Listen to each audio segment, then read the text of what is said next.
Hi, folks. We're going to start top of the hour, 7 p.m. I'll see you guys then.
Hey, guys.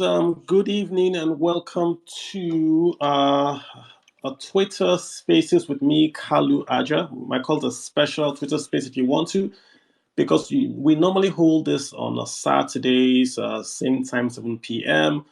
But today, because we have the policy or the economic policy presented by the APC presidential candidate, Bola Tinubu, we've decided to hold a special session on Sunday just so we can dig into it and see what it's all about. So, welcome wherever you're tuning in from.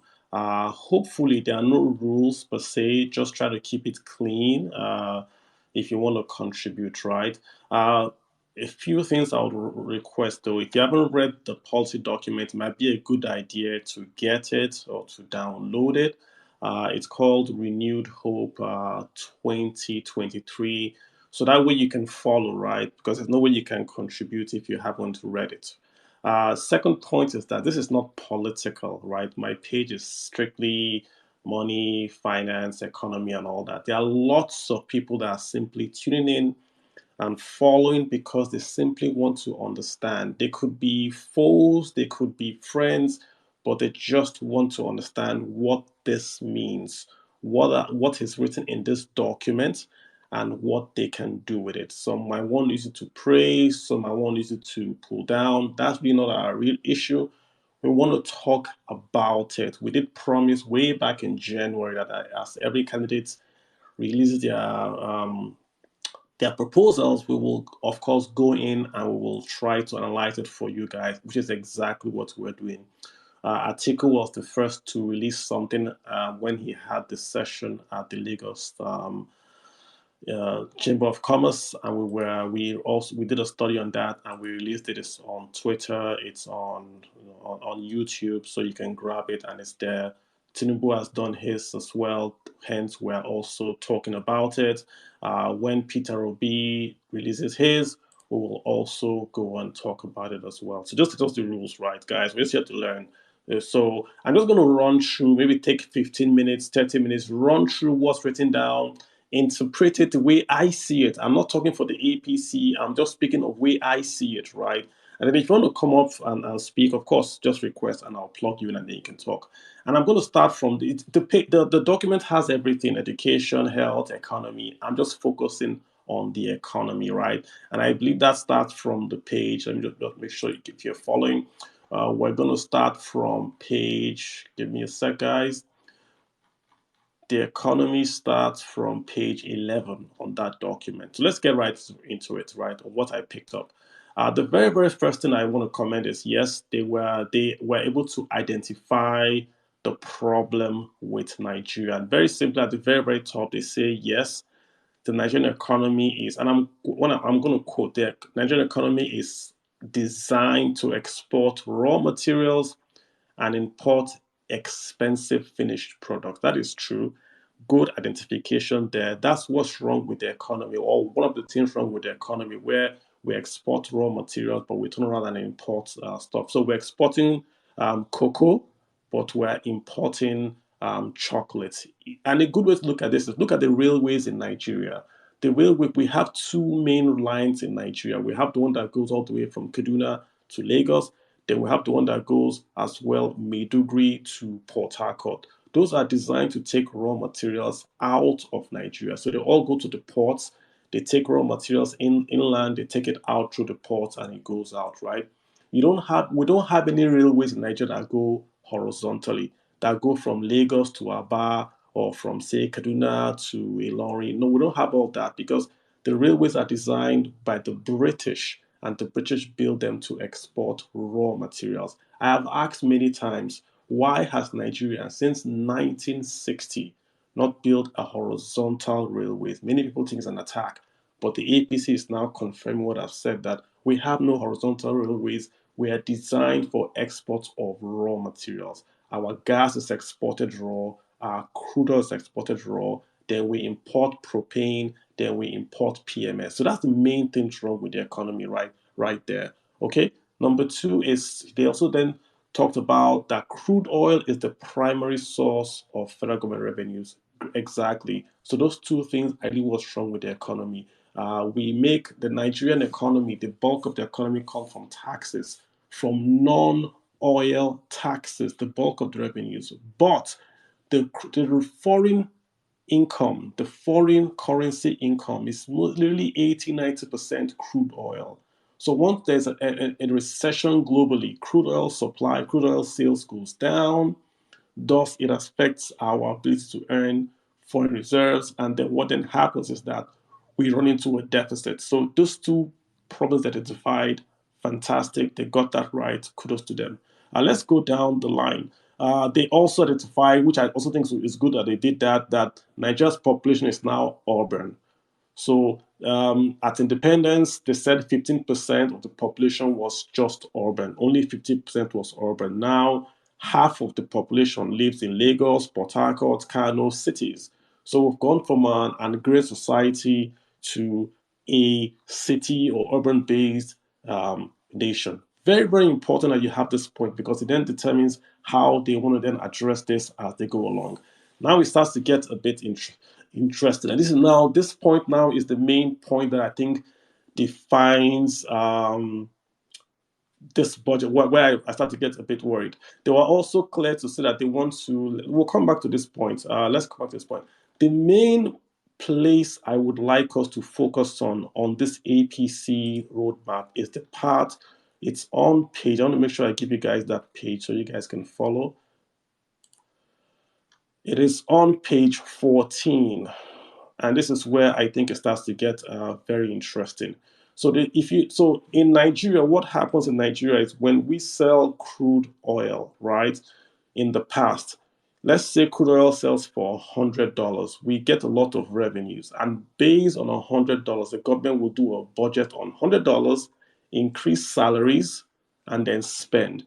Then when oil prices fall to 50, what happens? We don't cut down our salaries, so we have a deficit right there. So we do the Udoji allocation, and we give all the civil servants a lot of salary increases. Then when crude oil goes down, those salaries are locked in, but the revenues are not locked in. So you have these deficits that are then baked into the budget year after year after year. If you're a private company and you had a company, right, that you gave your workers a bonus because they had a good year, and next year there was no bonus, you would not pay that bonus.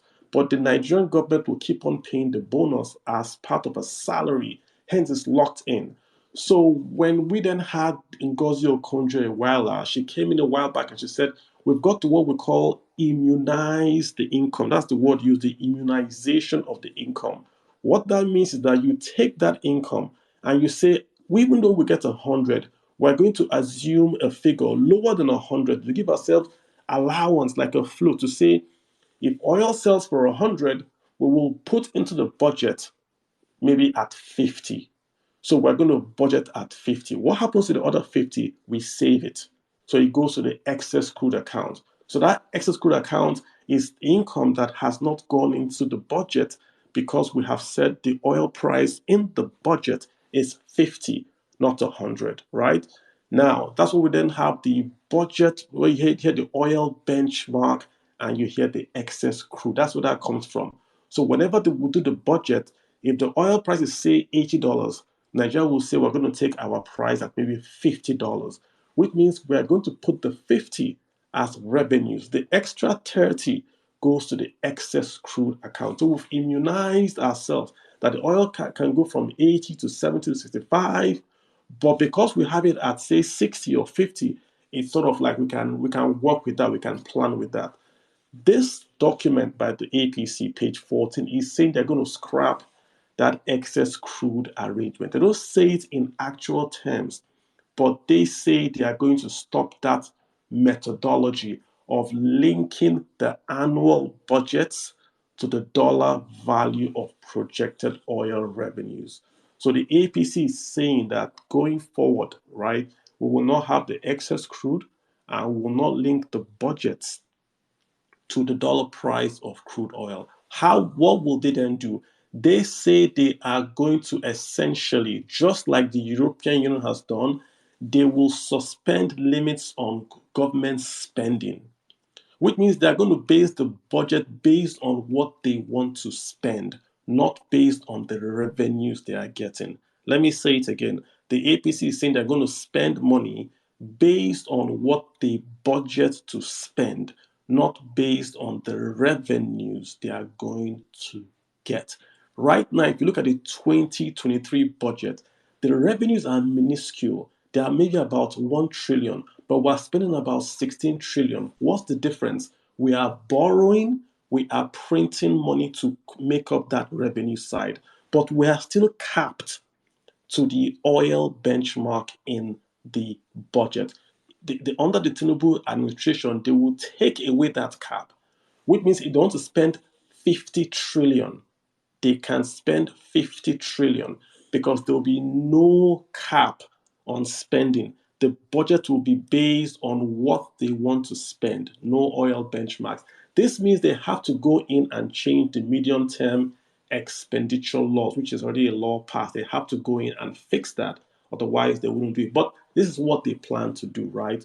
Great. So this is page 14, guys.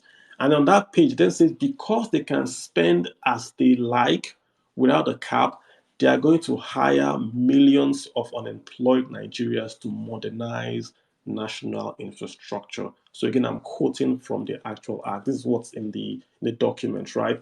They're going to partner with public-private enterprises, with CBN, with Federal Ministry of Finance and other guys to give credit guarantees to attract more private sector investments to do this infrastructure project. Oh, guys, okay, so we're just going to keep on going down. Let's talk about taxes. What do they want to do with taxes? This is the quote now.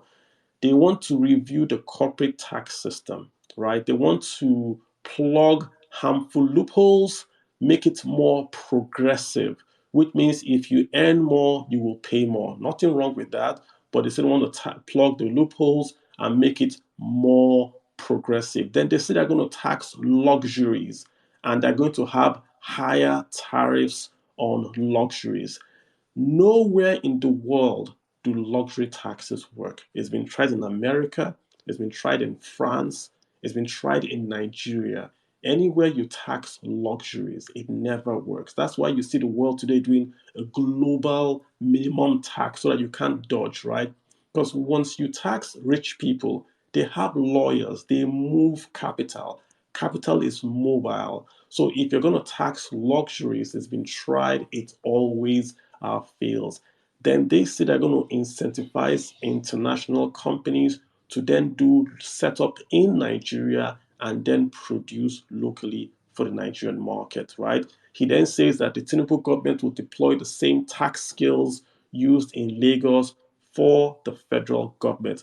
This is very, very vague to me. Does it mean that the federal government will then appoint maybe Alpha Beta Corporation, which is the same company that does taxes in Lagos? Will we pay Tinubu's company 10% to collect federal taxes? Is that even constitutional? I'll just leave that there, right? Let's come to government spending. They want to cap government spending. They want to put a cap on government spending. Remember that they've removed the cap on general spending, But on government spending, they want to cap just on building. So if you're building a government, if you're building a building for the government, and the salaries of elected and senior officials, they're going to cap it. That's what they say here. So if we're building a new head office, they'll give you a cap. If you're hiring a government official, your salary will be capped. If you're an elected official, your salary will also be capped.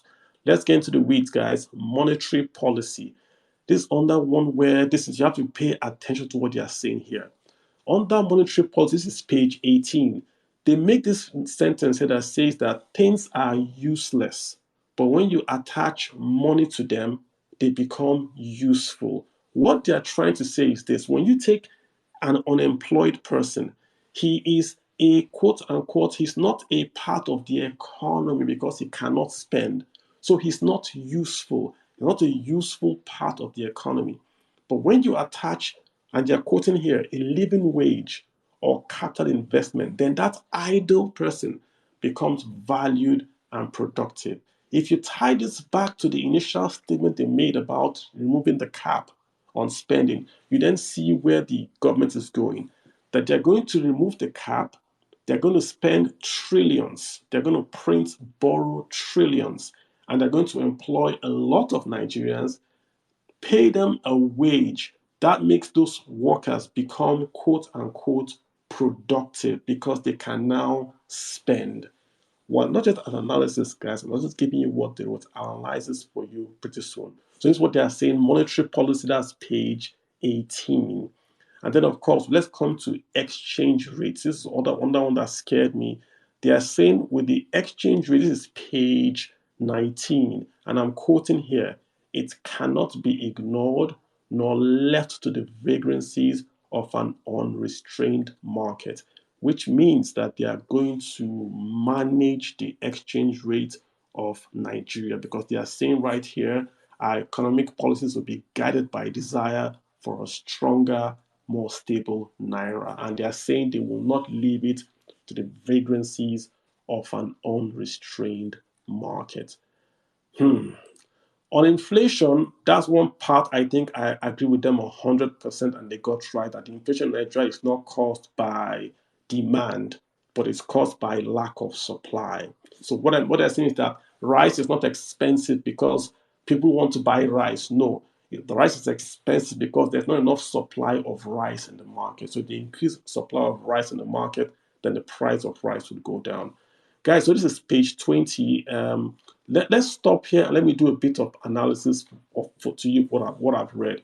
I've read really deep. I don't want to go on about this, but essentially what they want to do is this. If you have the time, if you had the time to start to Google Delano Roosevelt, he was the president of the United States when the United States was in not a recession, a depression. So the US in the 1930s ran into a depression where you had falling wages, you had oversupply, you had unemployment. Literally, the economy, the US stopped working. They just stopped working. Things were bad. It's not a recession, a depression. We never had that again after then. And they elected this new president, and no one knew what to do. Back then, there were no federal banks, there was no SEC. All the stuff you see now didn't exist in 1929, right? So they had to wing it and determine what to do. So they did a lot of spending. They were literally hiring people. You dig a hole, you put sand back into the hole, and they pay you money. They were literally doing that because they wanted to give workers a job.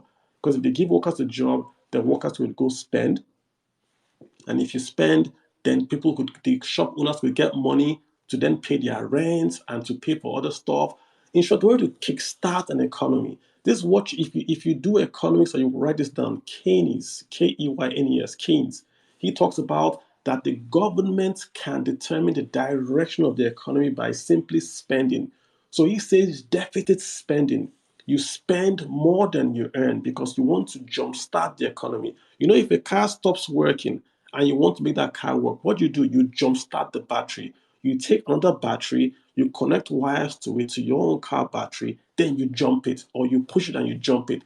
That's what Keynes is talking about. You jumpstart the economy by the federal government printing money and spending to jumpstart the economy. So it was during Delano Roosevelt's administration, you had all those roads being built, you had dams, you had people being employed in the millions of Americans being employed. You had handouts being given. If you were in World War One, the American government gave you a cash handout. You had the SEC, the Securities and Exchange Commission was formed. The Social Security Administration was formed.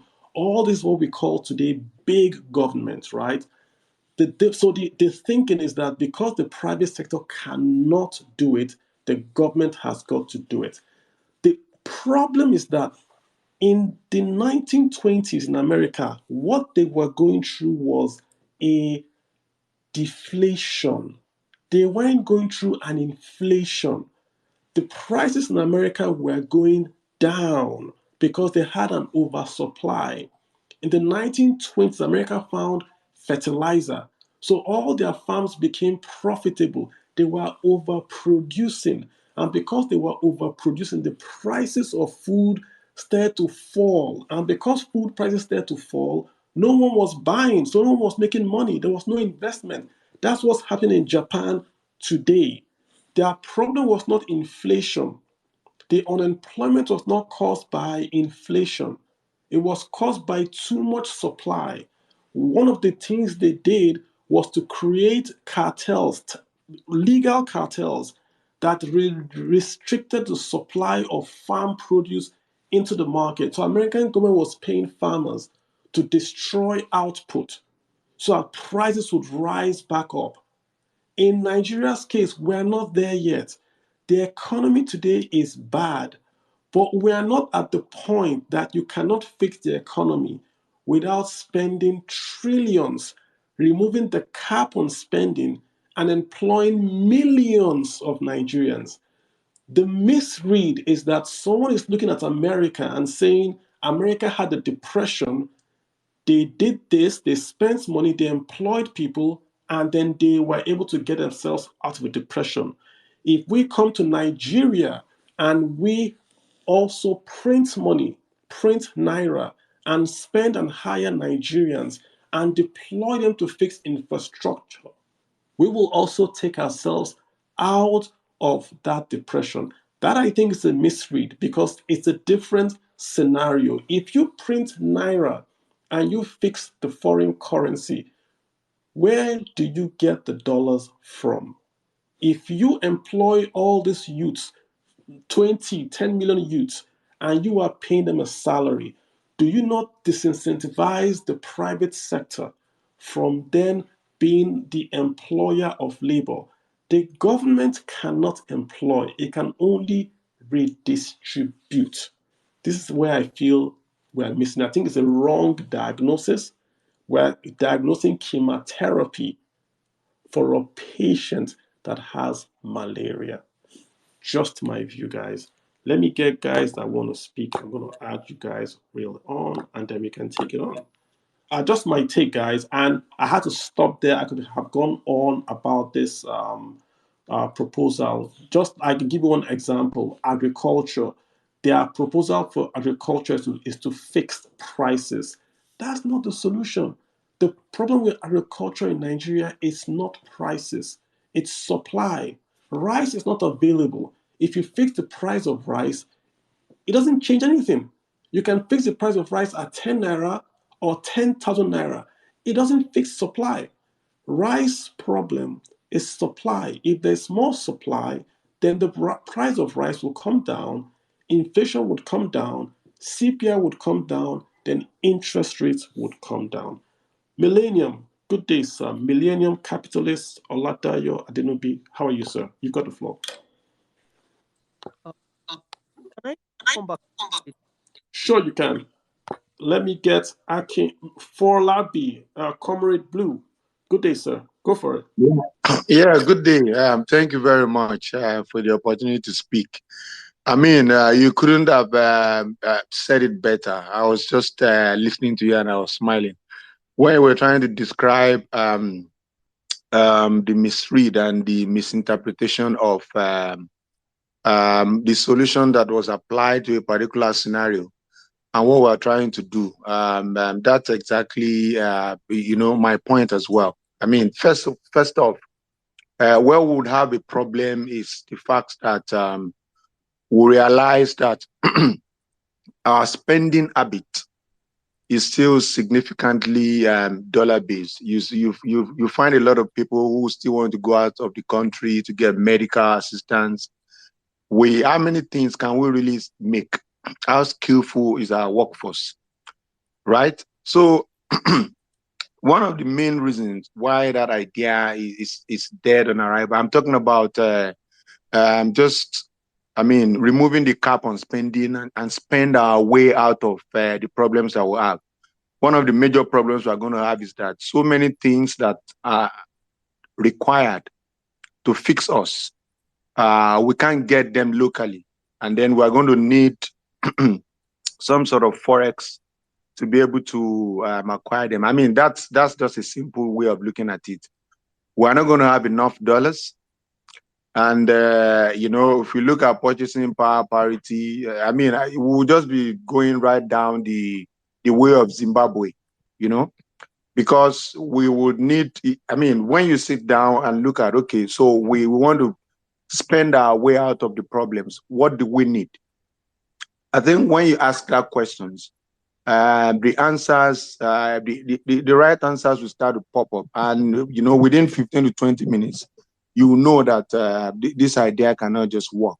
So I think I don't think their solutions are that off. I just think it's a misread. I think if you say the problem today is spending, the federal government is overspending. We have the central bank saying they spent 20 trillion that was given to the federal government of Nigeria to spend. So whoever is going to be the president 2023 is going to have to pay back 20 trillion. On top of that, reading this document, we're going to spend maybe 3 times that. We're going to take that money to recruit youths.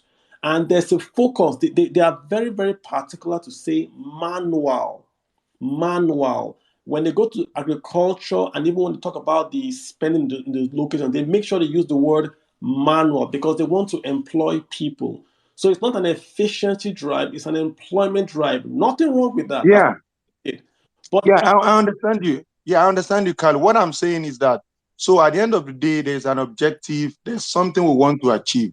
Yeah. When you employ people, you engage them, it's such that, you achieve a particular goal, right?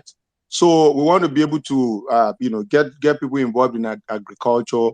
At the end of the day, we want to, be able to feed ourselves. Let's look at Nigeria today. One of the reasons why, I want to get some other folks to speak. Yeah, I hear you. Let's get Kevin in here, right? Kevin, hi, how you doing? Hi, Kalu. Good evening. How are you today? Very, very well. Thanks for joining. I appreciate your time. Thank you for having me. Very great stuff you're doing, and good evening to everyone. I heard something. I wanted to chip in my thoughts. Go ahead. You see, just 2 days ago, Moody's downgraded Nigeria local issuer rating from BA3 to B1, foreign issuer rating from B2 to B3, 4 steps to junk. And it's already Moody's, exactly. Moody's cited political risk, single source of income, the fact that oil price at an all-time high, Nigerian government doesn't have any excuse for not having revenue to GDP ratio above 7.4%. Yeah. But what I find the most troubling, and I'll tell you what I find the most troubling, and this is something that has been the subject of debates for the last couple of weeks. As a matter of fact, I remember when Zainab traveled to New York for the Nigeria International Investment Summit. She and Akinlabí Olátúndé, the president of the AFDB, had a fisticuff on official strategy, where she said that Nigeria had not reached official responsibility crisis level of 40% to GDP. Which is crazy. So, which is very crazy. I mean, and President Akin challenged her on that. And she was like, our way or the highway. But then barely a week after, you come back to the markets and tell the markets that you're going to convert Ways and Means lending, which legally, by Section 38 of the CBN Act, should not exceed $450 million today. Yeah. and you violated that, it's at 22 trillion. You're going to convert all that money that the CBN gave to you. And if you check section 38, subsection 3, you see it states specifically that every outstanding ways and means lending after advances, it passes 3 months, it becomes overdraft to the federal government that has not been paid, cannot be converted or repaid by promissory notes, because it's the same CBN you're owing that will need to guarantee it for you. Okay. Now she's saying she wants to convert that into 40-year government bond at 9% interest, which only Pencom will agree to buy because the federal government controls Pencom anyway. So when you have a presidential candidate and the incumbent candidates, for example, saying that there is no limit to quantitative easing, because that's what he's saying, basically. True. Because you don't have the revenues to run the kind of budget deficits that he's proposing. And when he's saying that there's no limit to it, what he's trying to tell you is that he wants to turn himself into the U.S. Federal Reserve. Well, you cannot, because the U.S. Federal Reserve is a central bank to central banks in the world. Yeah, but Kevin, it's very clear what they are saying. Whoever wrote this, right, is writing it to say, I told you so. They are not writing it in English. You have to understand what they are saying. But they are basically saying in this document that they are going to print trillions. They are saying that they are going to couple revenues from oil revenues, which means they can say they want to spend 100 trillion. That's it. If they want to spend 100 trillion, there is no bench. And Kalu, let me tell you what is very interesting and worrying for me. And this was something I shared on Channels TV on Thursday morning. You see, if you remember the rule of 72 that is used to calculate compound interest and inflation, you realize that if you divide, if you put more trillions from ways and means lending into the markets and inflation continues to heat up because cash supply is higher than production output and the result is inflation. So you pick, for example, that's 72 and divide by the current inflation figure of 20.77%. What do you get? What you get is that it takes 3 years, 4 months for the inflation to double. Okay. And every time inflation doubles, your exchange rate drops 100%. So running on deficits and printing so much cash that you don't have value for is simply saying that you're going to continue to prop up and run a higher inflation, have the CBN hike the MPR, to align the curve. And what happens? Capital becomes more expensive and it becomes impossible for the private sector to produce. So they want to do, and I want to get other folks in here, but what they want to do is turn the federal government into the driver of the economy. They want to do what Roosevelt did. When Roosevelt was in charge, he drove investments and the direction of where money goes to because the economy was in a depression. This is the point I'm making. We are not there yet. The Nigerian economy is suffering from stagflation, which is high interest rates, high unemployment. We are not in a depression. So why should the federal government print trillions and spend trillions and determine the direction of investments, driving away the private sector from the economy? That's what they are proposing. And I'm thinking we're not there. Kim, let me get some other guys to hop in here if you don't mind, right? So that's let me get Ose. Ose, hi. Kevin, hang in there. Ose, hi, go for it. Ose, underscore, hey, go for it. Can you unmute and go ahead? Can you hear me? Yes, I can hear you. Go ahead, sir. Yeah, hi. Thank you for the, I'll call it brutal analysis. Sorry, I'm just coming down from a taxi. I'm just arriving from a trip. I'm curious. First of all, have you guys done the article manifesto? Yes. Thank God. But in all seriousness, thank you for the analysis. I think it was very honest. I was concerned myself when I read it. But I'll try and stay away from politics and just talk on the policies that concern me. Something I liked, I don't know if you spoke about it, was, they seem to have an ambitious housing plan. I don't know if they can afford it, but the idea of providing mortgages to everyday Nigerians, I thought was a good one. But they really didn't explain the house. I don't know if you're able to sort of Yeah, dive into that a little on bit my more. analysis on the housing policy, I called it excellent. I had no issue with it. I think it was well written, very, very simple. On the entire housing policy was spot on. Nothing wrong with it. Just didn't give more details, but spot on. That's how I wrote it. Yeah. Yeah, I agree completely. It pains me to say it, but I think that was the highlight of the manifesto for me. But there were other things that, considering our financial situation, that concern me. For instance, a manifesto that talks about, launching a national carrier, a manifesto that talks about not continuing Buhari's social investment programs, but actually expanding it. I don't know where the monies are going to come from. I also like the fact. Go ahead. They said they are continuing with it. No, they said they will expand it. Yeah, so that they are going to continue and blow it up. That's what they are, just to make sure people heard you well. Yeah. So I worry about that. We're already bankrupt. I don't know where the money is going to come from. Are they saying they're going to borrow more money to, give people to? They're going to print the money. That's what they're going to do. Know. There's a decoupling of the budget from from oil now. So they are spending based on their expenditure priorities. That's the wording. Yeah.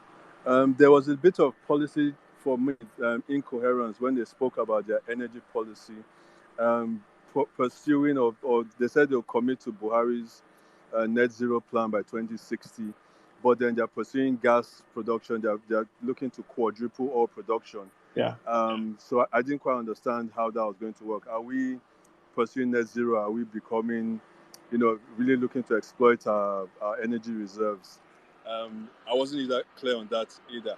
And then finally, so I'm trying to find, I left some notes, just find it very quickly, was, I don't want to hog the mic. I think I'll just let the mic go for now. All right. But really, I think that was just for me. All right. Housing was brilliant. Subsidy living was fantastic. But some other things were very, very concerning. All right, excellent. Let me get. Thank you so much. So let me get 316 here in here. 316 ID. Go ahead, sir.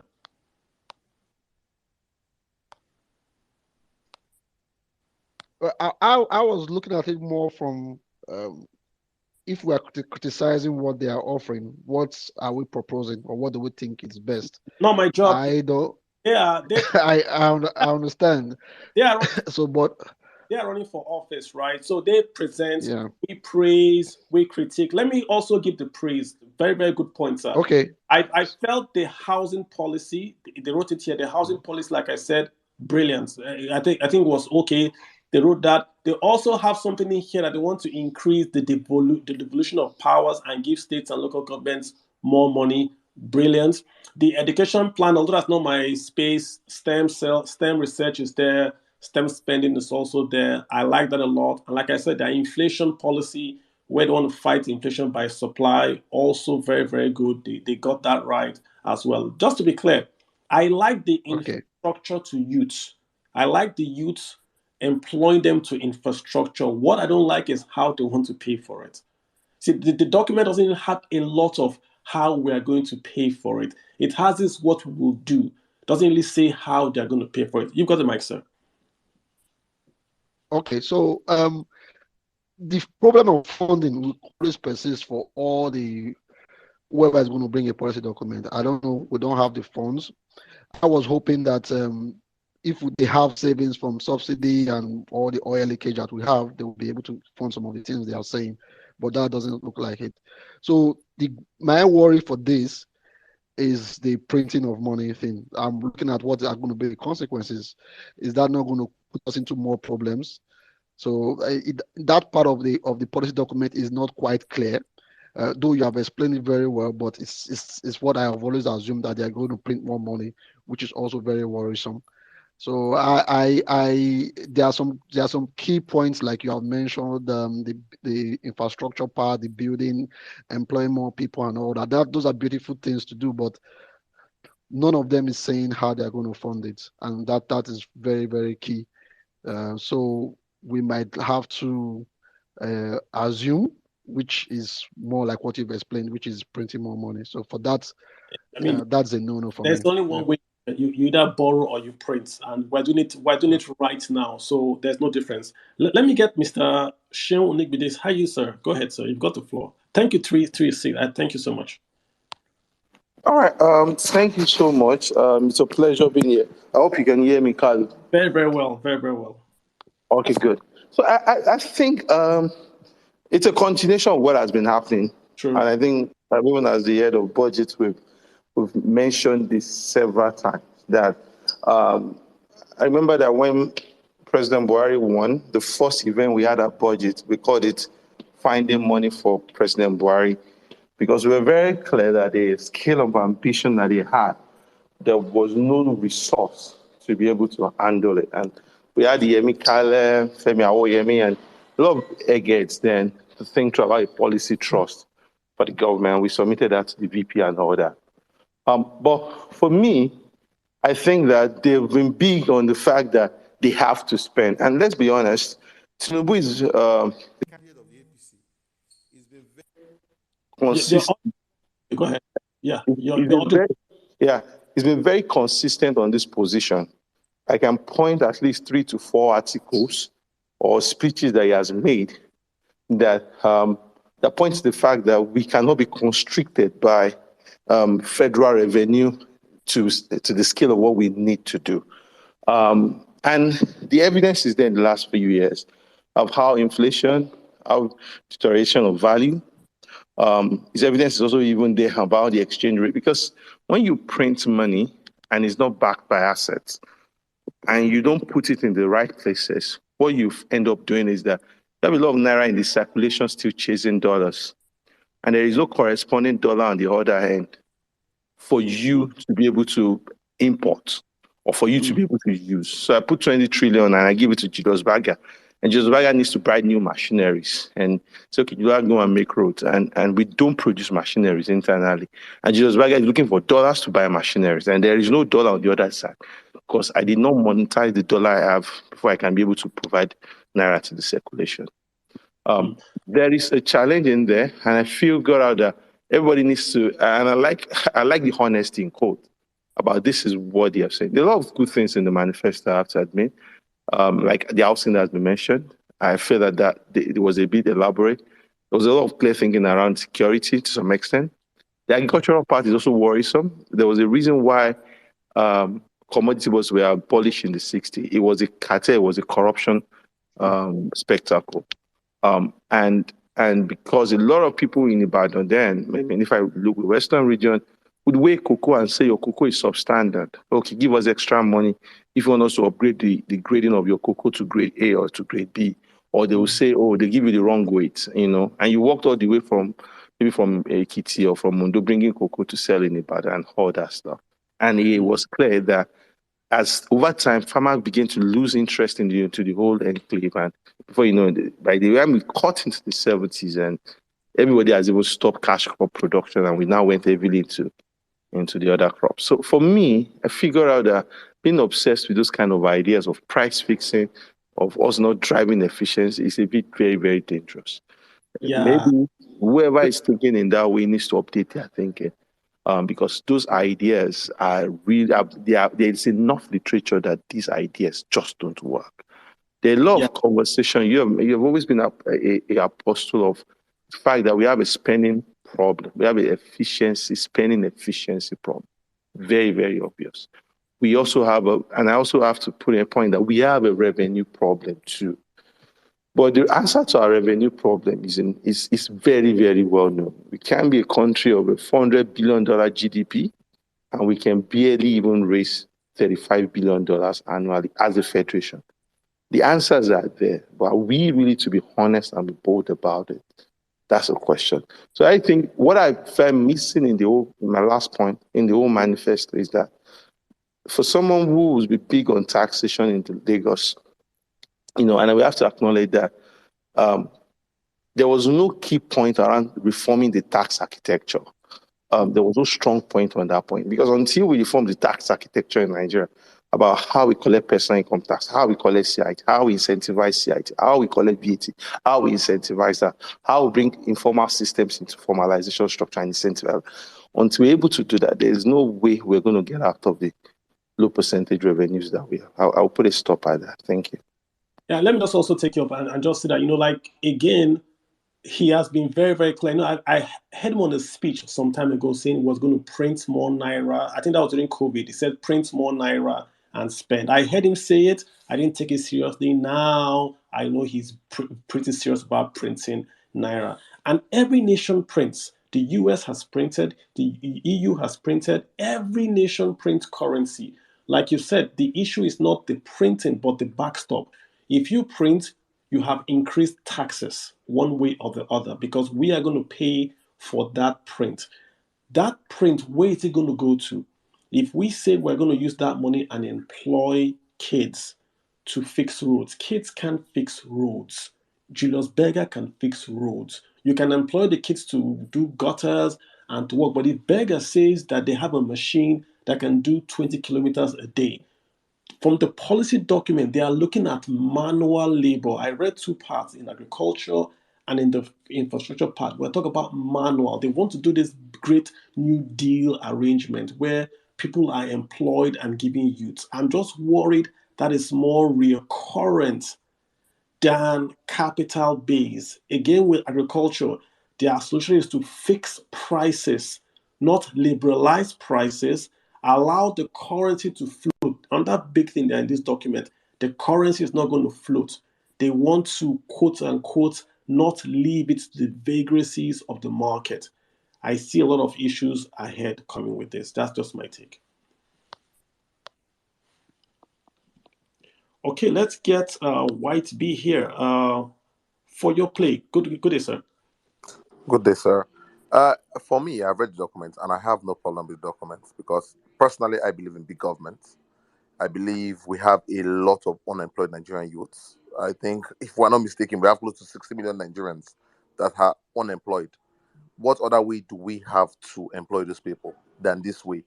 The government has to lead the way, then private individuals will take over. For me, it is perfect. It's spot on. I want people to get employed. When it comes to manual labor and agriculture, that is the only way. I am opposing mechanized farming right now because I don't think that is where we are. If you say semi-mechanized farming, I am fine with it. But we need to get more than enough people in the farms, getting products out, getting things right. That's why I stand. So I totally agree with the policy documents. I have no problem with it. People are laughing. I have no issue with printing more money. We need to do that right now. That is where we stand.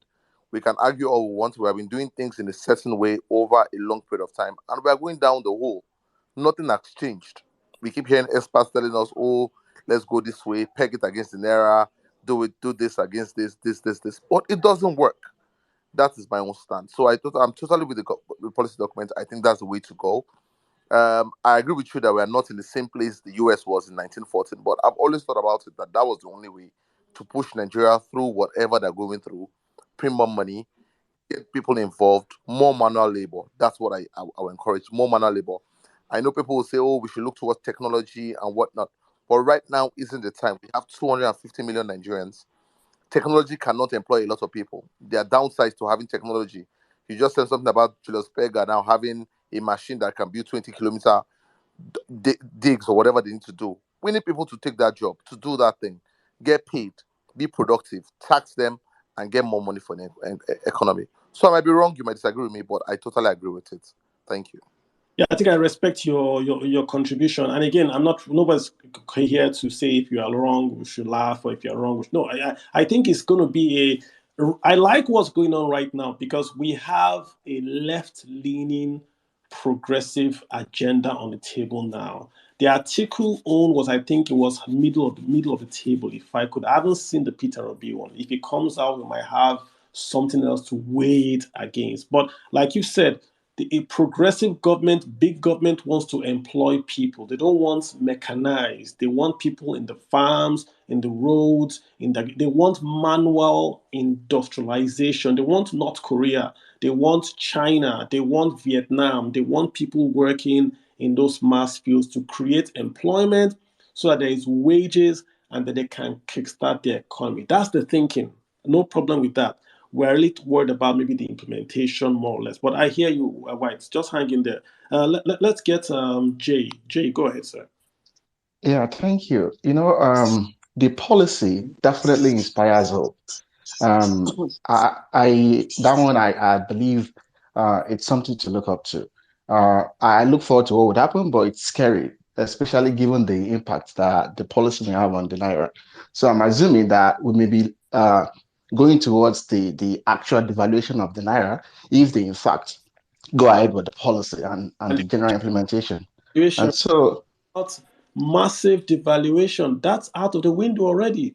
If yeah, you hear where they are going to, then the naira value. I don't want to give numbers, but this is going to be hold. I don't want to give numbers, but what they are proposing is this, right? Naira will maybe 1 to 1,000, something like that. But you have a lot of naira, and you are going to buy local product. They're going to make look. Think of your brand that you buy that is foreign. They're going to make that foreign brand come to Nigeria and produce locally and sell to you, so that you take your huge naira and you buy it in Nigeria. You don't import. That's what they are going towards, right? Go ahead, sir. yeah, I believe so. And I think perhaps maybe the spending and how to employ youth, maybe leaning towards their mortgage plan, because I can see that they are trying to really expand housing supply and to make sure there'll be a lot of construction going on. So perhaps that's where the manual labor of employing 50 million youth will come in. So I think we should start taking it very serious when it was campaigning for, okay, we're going to hire 50 million youth. It may be it may be a serious thing. It may be something that they are pushing towards. So uh, I see the policy as something that is very hopeful, but currently our economy defies the Phillips rule. We have high inflation, we have high unemployment. So I'm not sure how we're going to push towards an economy whereby we're increasing inflation with the hope of driving down unemployment. That's counterintuitive, but it's bold, and I would like to see it happen. I would like to see the outcome. Maybe if it works, it will be very good for Nigeria, and if it doesn't, well, I use the mic. Thank you so much, sir. Let me get Akin. Akin, how are you doing? Akin, please go ahead, sir. Yeah, It, so it, I actually like a few parts of his proposal, Akin, especially Akin, please speak up a bit. Yeah, thank you. okay. So I said I like a few of his proposals, and especially with regards to the education parts, about raising the education qualifications and requirements for teachers. I think it needs to be national. Um, so I think that's one. Then I like the fact that he's now talking about people are now talking about housing as a as something that should be expanded, the housing stock. Um, However, the vast majority of these proposals are just economically suicidal because I hear people talking about big government. You want big government here, big government that. We shouldn't forget that in the 1930s, America had the largest economy in the world. It had the reserve, or was close to having the reserve currency of the world at that time. So there's certain things that the US can do or could do then that no developing country has that kind of privilege afforded it by the world to do. So, for instance, they're talking about how they want to limit importation of things. First of all, if you divide our imports by the population, we actually don't import a lot per head in Nigeria. It's not that large per se. So that's another problem. The industrial policy just seems to me not well thought through. Everything is about lending, giving credit to this thing, giving credit to that, giving credit to this, giving credit to that. The reality is, if we are serious about industrial policy in Nigeria, which I think we need to be, it needs to be creation of industrial parks, especially industrial parks in the south of the country. The northern Nigeria, in so many ways, is structurally disadvantaged, both by geography and also by the level of education in the north, to be able to really take advantage of a good industrial policy. So I just feel that it wasn't really well thought through, and And, You see and that? another thing too that I have to say is that Nigeria, generally speaking, I know this may sound a bit political, but some of our best governments, at least let's talk about the Obasanjo and Jonathan government, have actually really been right-wing governments that have been interested in expanding supply, liberalizing markets, expanding supply. That is what Nigeria needs. It's not this left-wing big government. Government should come in and fix things. And okay, we're talking about hiring more and more people in agriculture. Do you know what that will do to agriculture? It will even push down the productivity of an already comatose sector that we have in agriculture. Or you just want to do manual manufacturing, or you want to do manual construction of infrastructure.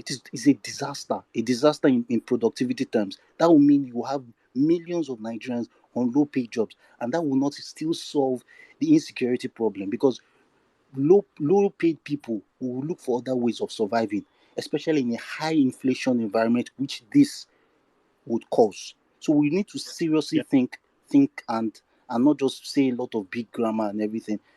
The economic implications yeah, are terrible. Thank you. yeah.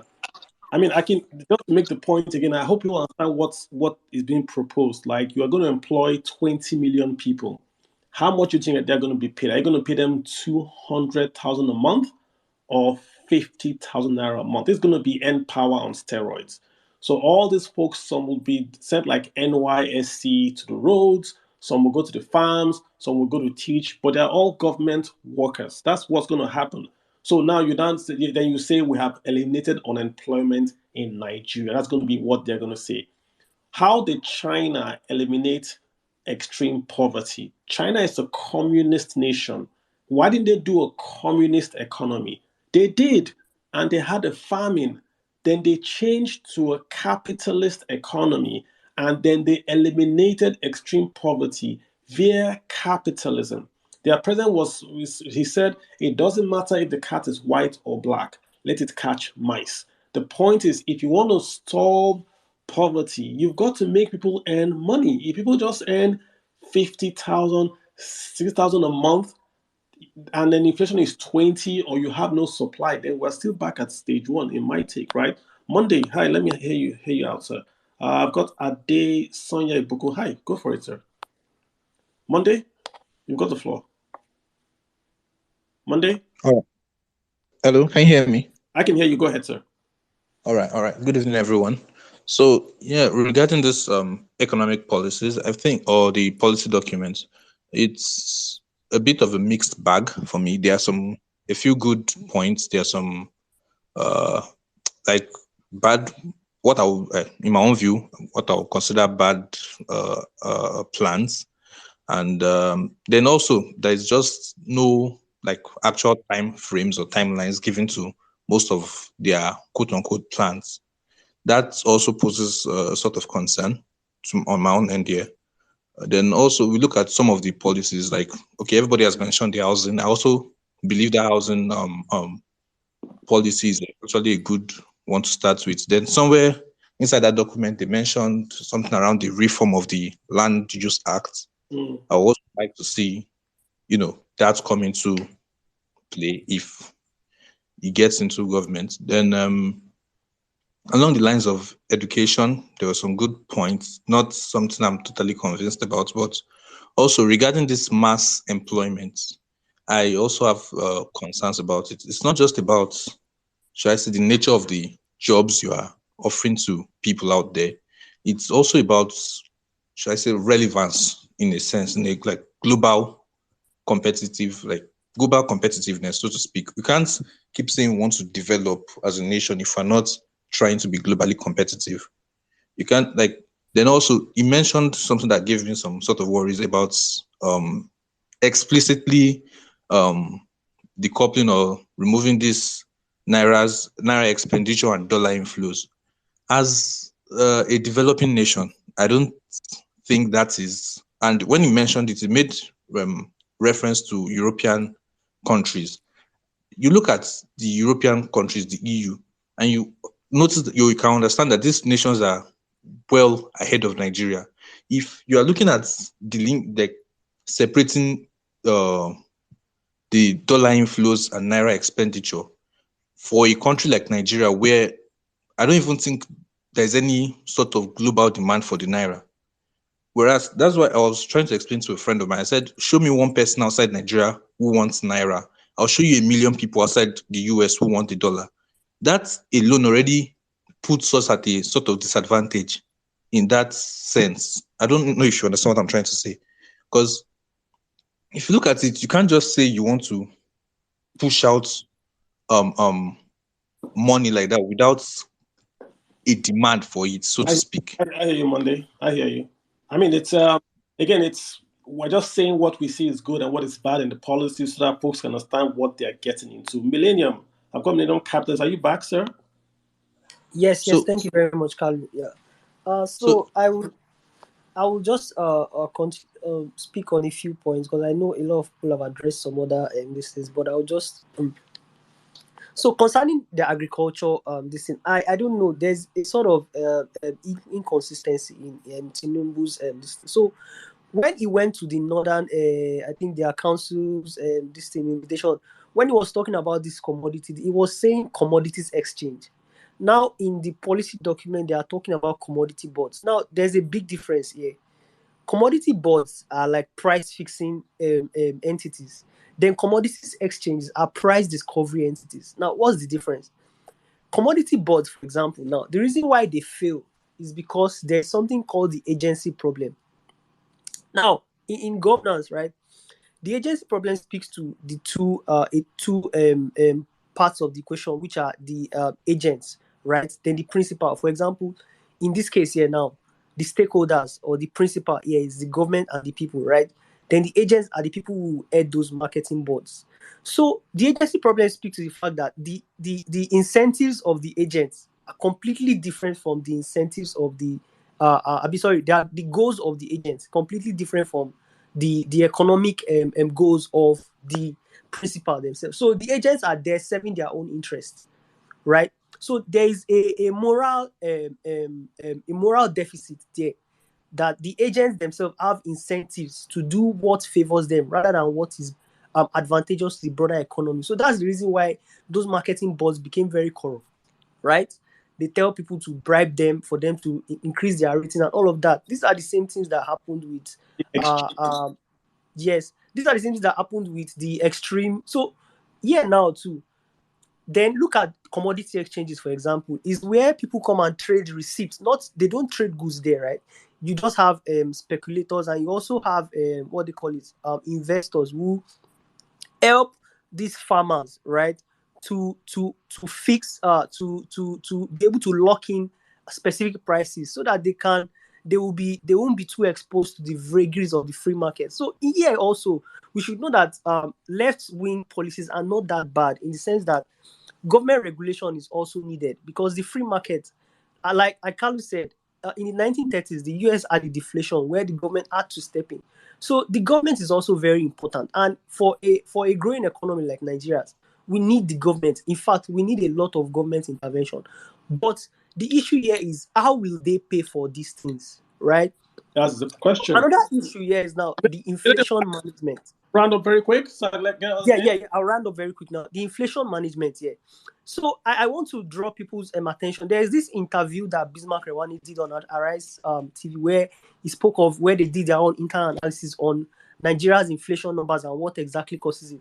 A lot of people will actually be surprised that when he said when they did their own internal multiple regression analysis, multiple regression analysis, that you take a piece of a set of independent variables, right? Independent variables like the currency exchange rates, right?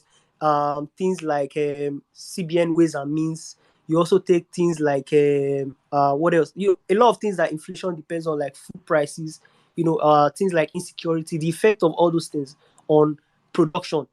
So you take all those things, right? You now compare those things, like look at the correlation between those things and then inflation itself, and see which one like contributes the most. You'll be surprised that he said their own analysis found out that more than 70% of it was linked to deflation of the currency, devaluation of the currency. So it means that because we are a heavily we still do more importation than, and we import a lot of our food because our local production is not as efficient as possible. So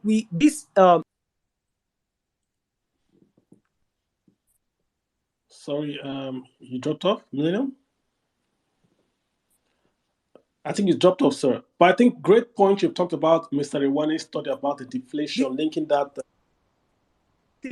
Ways and means percent to inflation, even with the 20 trillion printing and all of that. So we need to be very careful here, in the sense that the government needs to supply. Hello. Yes, their supply focus. They should focus more on. Hello, sir. You dropped off a bit. Could you repeat the part about the contribution to inflation? You said ways and means was only 3%. What was the main driver? That's what Bismarck Rewani said. Like that their analysis actually showed that ways and means only contributed 3%, right, to inflation. Okay. More than 70%. So the rest of it was now food inflation, our production not being enough, insecurity, and all of that is the one between the 70-something% and the 3%. So that's around like probably 20-something%.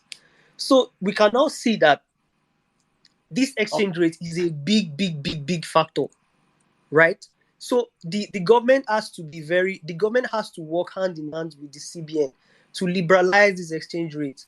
And this their exchange rate targeting management, where they want to they don't want to like float the currency completely. Of course, Augusto, they released a report some days earlier suggesting that the inflation and the deflation, the currency management devaluation should be inflation targeted, right? Like they should adjust it, probably devalue the currency by 15% every year. So it's still sort of market target, but it's still managed, so it doesn't expose the economy too much. It's sort of like a sweet spot in the middle. Gotcha. Between free floating and extreme management that the CBN is doing currently. So that's that about that. Important points, especially about the fact that it's food that is driving inflation. Food, security. So yeah, let me get industrial plan. Last part. Yeah. Okay. Yeah. Thank you. So I appreciate that. Thank you so much. I do appreciate that. Fortune EK. Fortune, you've got the mic, sir. Go ahead. Yeah. Hi, Kalu. How you doing?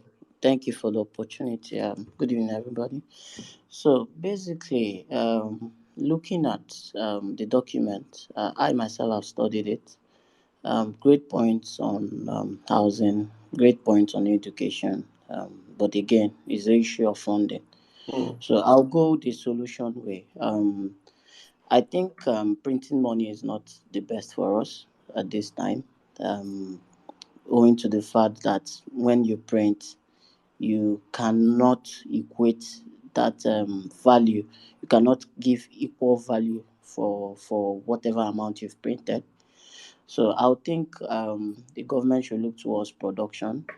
And again, you can't say you want government to be the biggest spenders, because when government is the biggest spender, it doesn't really alleviate poverty.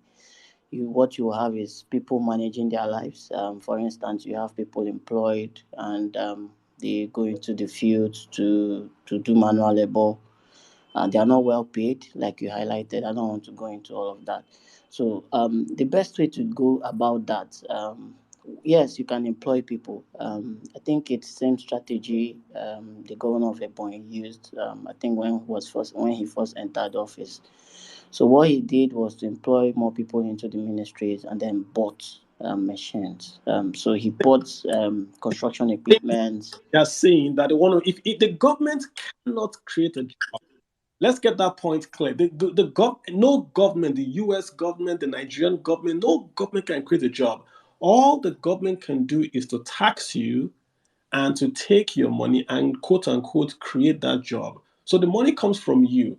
So why don't you just simply tell the private sector and say, you create a job and I'll give you a tax credit. So instead of the government employing people, why don't you tell Julius Berger and say, if you want to build this road, you have to employ 20% more workers than you would have employed. So it's Julius Berger employing. And then you say, because you've done that, we're going to give you a waiver at the port, we're going to give you a waiver on taxes.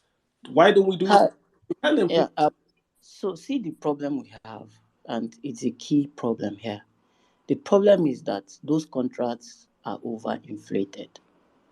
So you are giving Julius Berger the job. At the same time, you've overinflated it by government people who will pay Julius Berger times 10 of what they should have actually gotten, and by the side take kickbacks. So it's not enough to say employ people to use these people to do this job. It's actually in one, arresting our productivity and pumping it up. That would be the first point any government should do. So productivity in terms of what you can produce locally, which you can only do by improving machinery and efficiency within your production elements. So that is one. The second one would be in checking the cost of governance. So checking the cost around inflation of contracts, cost around having a large bogus government, cost around spending where, like you've always highlighted, we have a spending problem. So we put the money where it should go or where the economy is looking at. And then in terms of managing the naira, I don't believe in pegged exchange rates. I think it should be free flowing. I think the market should determine the rate of the naira. I think our exchange rate should be subject to demand and supply. So what we have is that we have a greater demand level for the dollar than we have the supply in the market, and that is what is driving the numbers. I, If we can arrest these three things, I think it looks better. But again, sorry, just the point. So they are driving towards granting mortgages, but who will pay for those mortgages? People who are employed to do mechanized farming, yeah. or people who are employed to work with But, their hands and tools on the road. but They can't achieve it. Yes. So thank you. you're very welcome. I think you are hitting the point I'm getting to, right? And I'm saying if you pay people money to do roads and employ them, all that demand that's going to be created, can they afford it? This is the point again. If you don't allow the private sector create jobs and pay for those jobs by the interplay of demand and supply using skills learned, right? And you create that job, where will the demand come from? How many of those boys that you're going to employ to build the roads can afford the house? Waziri, I'm looking, Mr. Waziri. Good day, sir. Yeah, hello. How are you doing? You have the floor. Go ahead, sir. Okay, thank you so much. All right. I've looked a little bit at that brochure, and I can say that there are some ambitious numbers there, some unrealistic. But what I want to talk about, which is what I think was omitted, was our population explosion. The way Nigeria is going, anybody that is planning the economy of this country and is not looking at our population, I think the person is going to miss it. And that's what has been happening. So when you look at the rate of growth of our population, we have about 2.4% yearly. And if you look at a population of 200 million, you are looking at perhaps around 6 million to 8 million every year.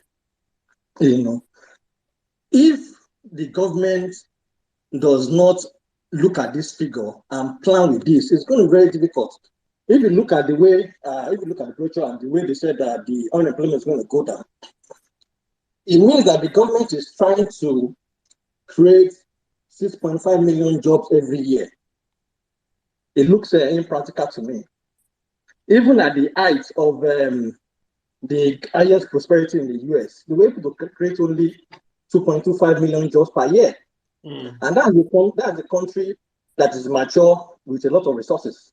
In Nigeria, I don't know how we are going to do it, and nobody is actually really talking about it.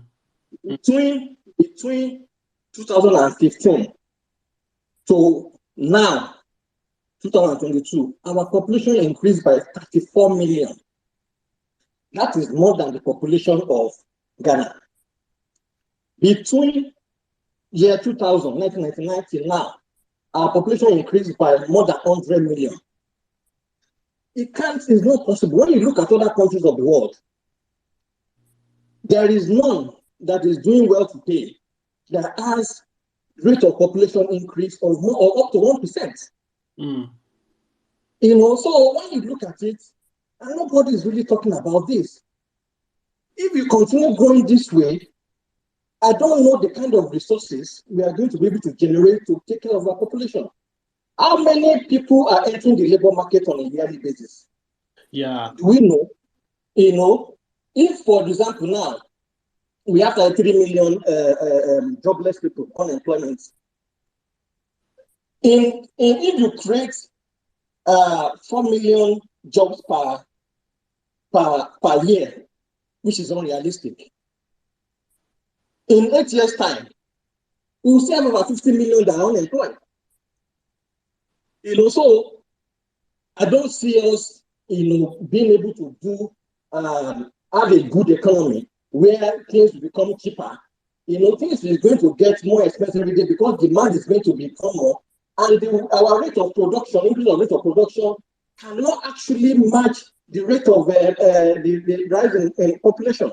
Yeah, and again, Mr. Waziri, let me just be fair to them. They did talk about this, that they talk about the urbanization, and they gave an insight that they want to grow the GDP faster than the rate of growth of population. But then again, they also exposed, this is very, very lazy from them. In page 13, I saw there's a GDP table there on page 13. Yeah. Double figure growth. They just added 10% year on year. That was whoever did that was pretty lazy. So solid points you are making, and I guess that's why they want to employ a lot of Nigerians. And you do this when the economy has crashed, when they are paying workers to dig holes and fill the holes back because there was no job anywhere. The economy crashed completely. How can you tell a guy an unemployed Nigerian is a guy that has maybe gone to university, he has a BSc or an MD, right?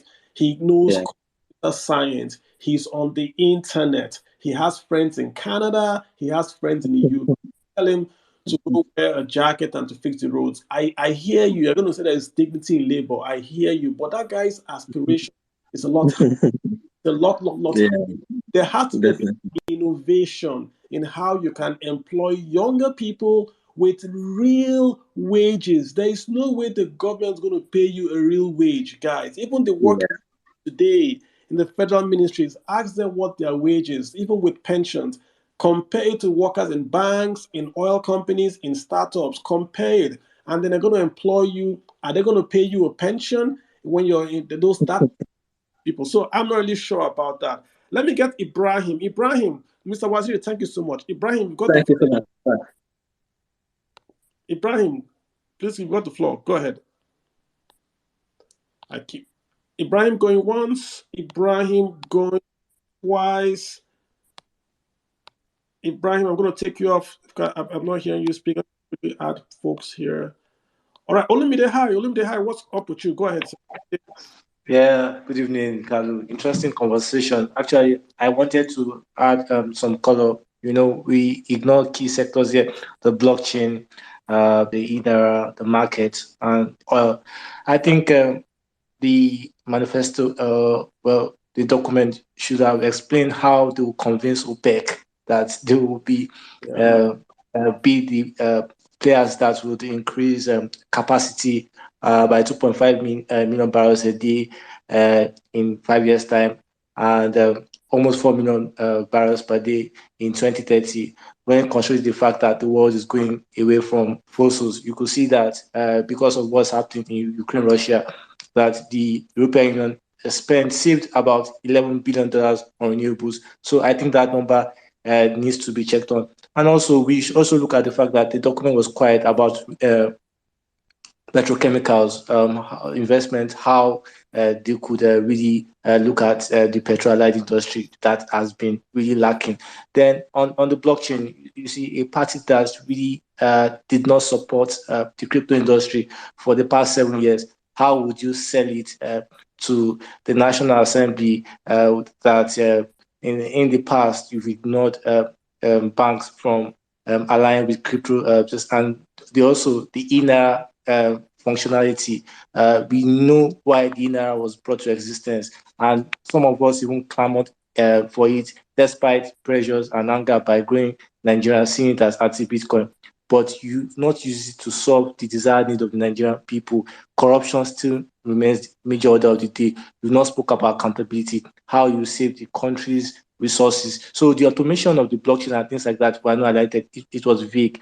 I also want to talk about the capital markets, Carl. We've been talking about the fact that foreign remittance, stringent FX control, our market has been suffering. If you look at present bond market subscription, it was undersubscribed by 50%, telling you that the bond market is already getting under pressure. Now we have a government that is talking about printing money excessively.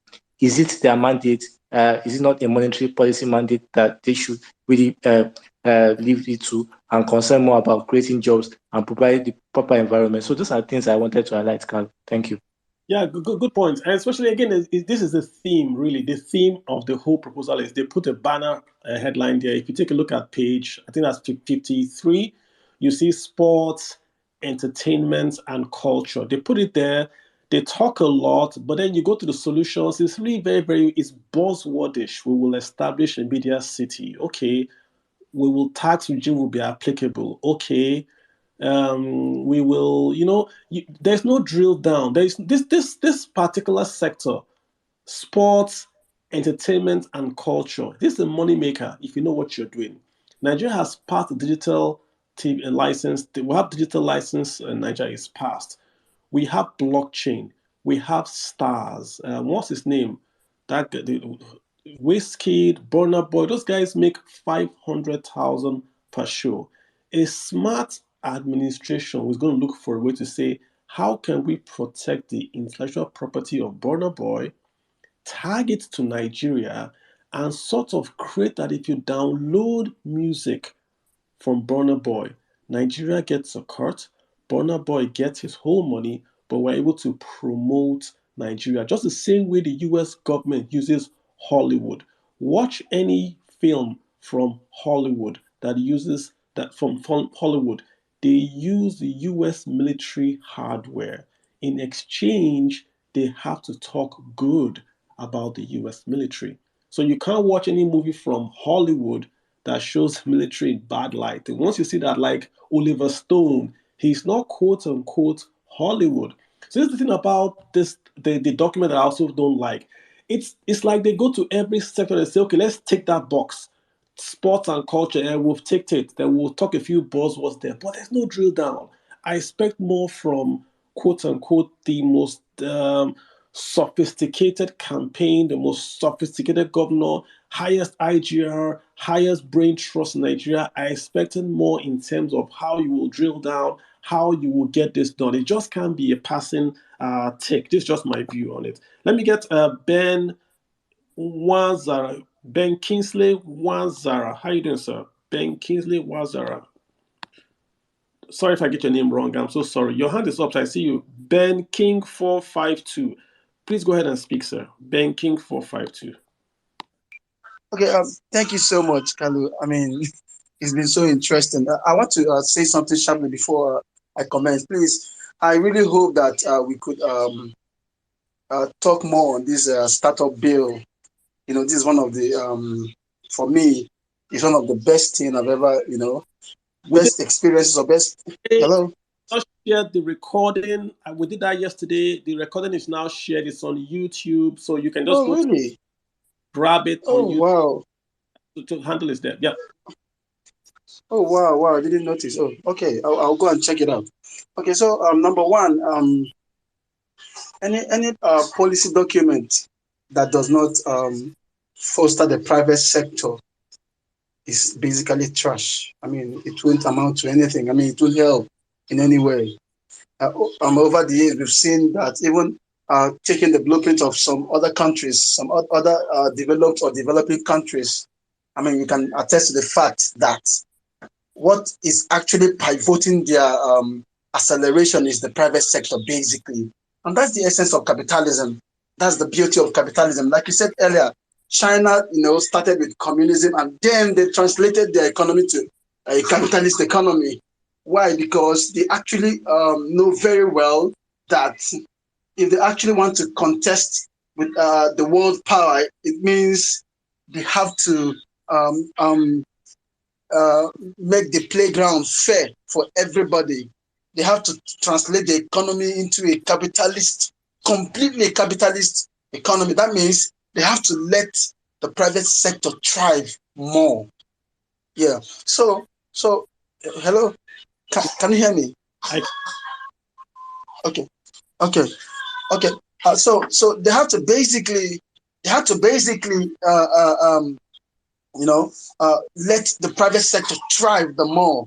That's number one. So every single policy document that does not promote, someone, there was an analysis last year.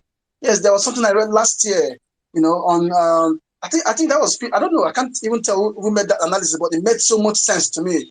It's about revenue, getting revenue through tax. If you want to, he said something, the person said something, said, if you want to gain more revenue or improve your revenue accumulation, you basically have to leave room for private sector to do something like that, startups, businesses, and all of that, and then tax them. Yes. So, hello. I hear you. But just get okay. Okay. So that's number one. Then secondly, what do I say again? Okay, but my second point is this: talking about printing more money. Seriously, it has never made any sense to me since. It has never made any sense to me since I started hearing that statement, print in Nigeria, printing more money. It has never made any sense to me, but because by every reasonable calculation, I cannot pinpoint any reasonable profit or benefit that has brought to Nigeria. And one thing is certain: we can't photocopy America's system, America's capitalism. I don't know their policy. We can't, Okay. Because some people might say America. Some people. Hello. So let me just get someone else to speak if you don't mind. Okay. Let me stop here. Actually. Okay. Thank you so much. Thank you. MJ Stark, you've got the floor. MJ Stark, you've got the floor going once. MJ Stark. Dr. Croc. Good day, sir. Dr. Croc. Thank you. Thank you, Kalu. I'll be very brief. I don't know if you addressed this from the onset of this program, because I keep hearing people talking about printing money just like that. I think he stated, I think I saw a trade you made where he said that the money will not just be printed, but it will be allocated to businesses. That means that money will be used to generate it. They will not just print money and start paying workers' salary, but they are going to print money and give it to small businesses or invest it into projects that will generate revenue. Let's just be clear, right? Every country prints money. US prints money, prints money, Nigeria prints money. Every country prints money. That's no problem. When you print money, it doesn't mean you are literally going to printing press to print money. It just means you are taking overdraft. You go to your central bank and you say, hey, I have oil money is going to come next month. Can you give me overdraft now? Central bank will say yes. They write you a check, you move ahead. That's what printing money means, right? So what they are saying is that in Nigeria, we are capped. We have a hard cap on how much you can print. CBN has a cap on how much you can print. I think it's 5% of your last year's revenues. They have that cap. Nigeria also has a cap on how much you can spend based on your budget. So that's going to be your oil benchmark. What the APC is proposing is to remove the oil benchmark, which means they can go ahead and quote unquote spend more based on their priorities than being tagged to the oil benchmark. How they will spend it is also here. They've told us they want to spend the money on recruiting millions. That's they are quoting now, millions of youths to do infrastructure. So it's going to go towards salaries. You can argue that those salaries go towards building infrastructure, but can youths build a skyscraper or a railway yard? That's China. So you eventually still have to take that naira and pay China to build that railway. So that's essentially what it is. Yeah. All right. Okay. One other point I wanted to address, I'll be very brief about this, was I think the last point you made about capitalist. You made mention of the entertainment industry. Yeah. Which I really want us to pay attention to, because I won't call myself a specialist about this, but I'm a cultural observer, so I observe the evolution. One of the things I always write article about and speak about, I vlog a lot, is the Afrobeat industry, the music and entertainment industry.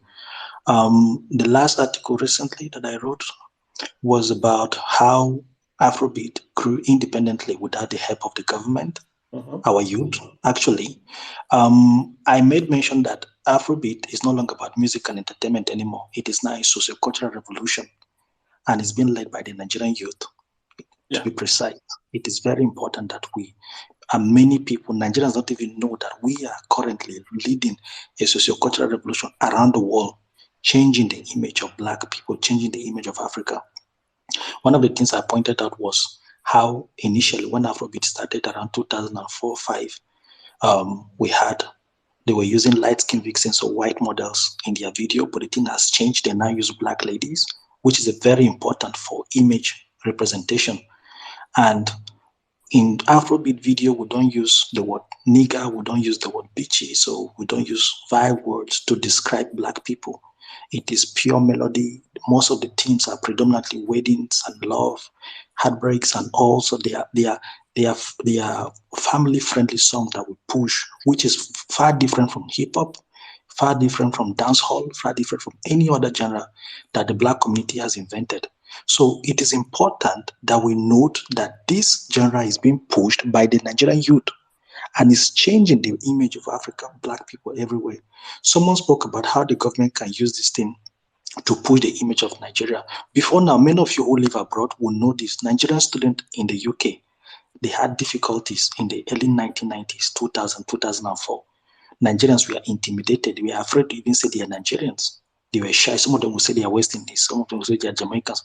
But now Afrobeat has changed the narrative. I'll be very I know. I want to talk about tie that Afrobeat to, and I'm making this just free advice to any government guy, right? You have to tie entertainment to your budget. There's big money there, and there are ways you can do it. I'm just giving you how. We now stream music more than we buy CDs. So Alaba's model of CDs is going to die. The model is now going to be streaming. You've got to look for a way to get all these boys where they can stream music and you get a share of it. It's just, I'm not saying you should go tax them, but it's sitting right there. You've got to support the youths.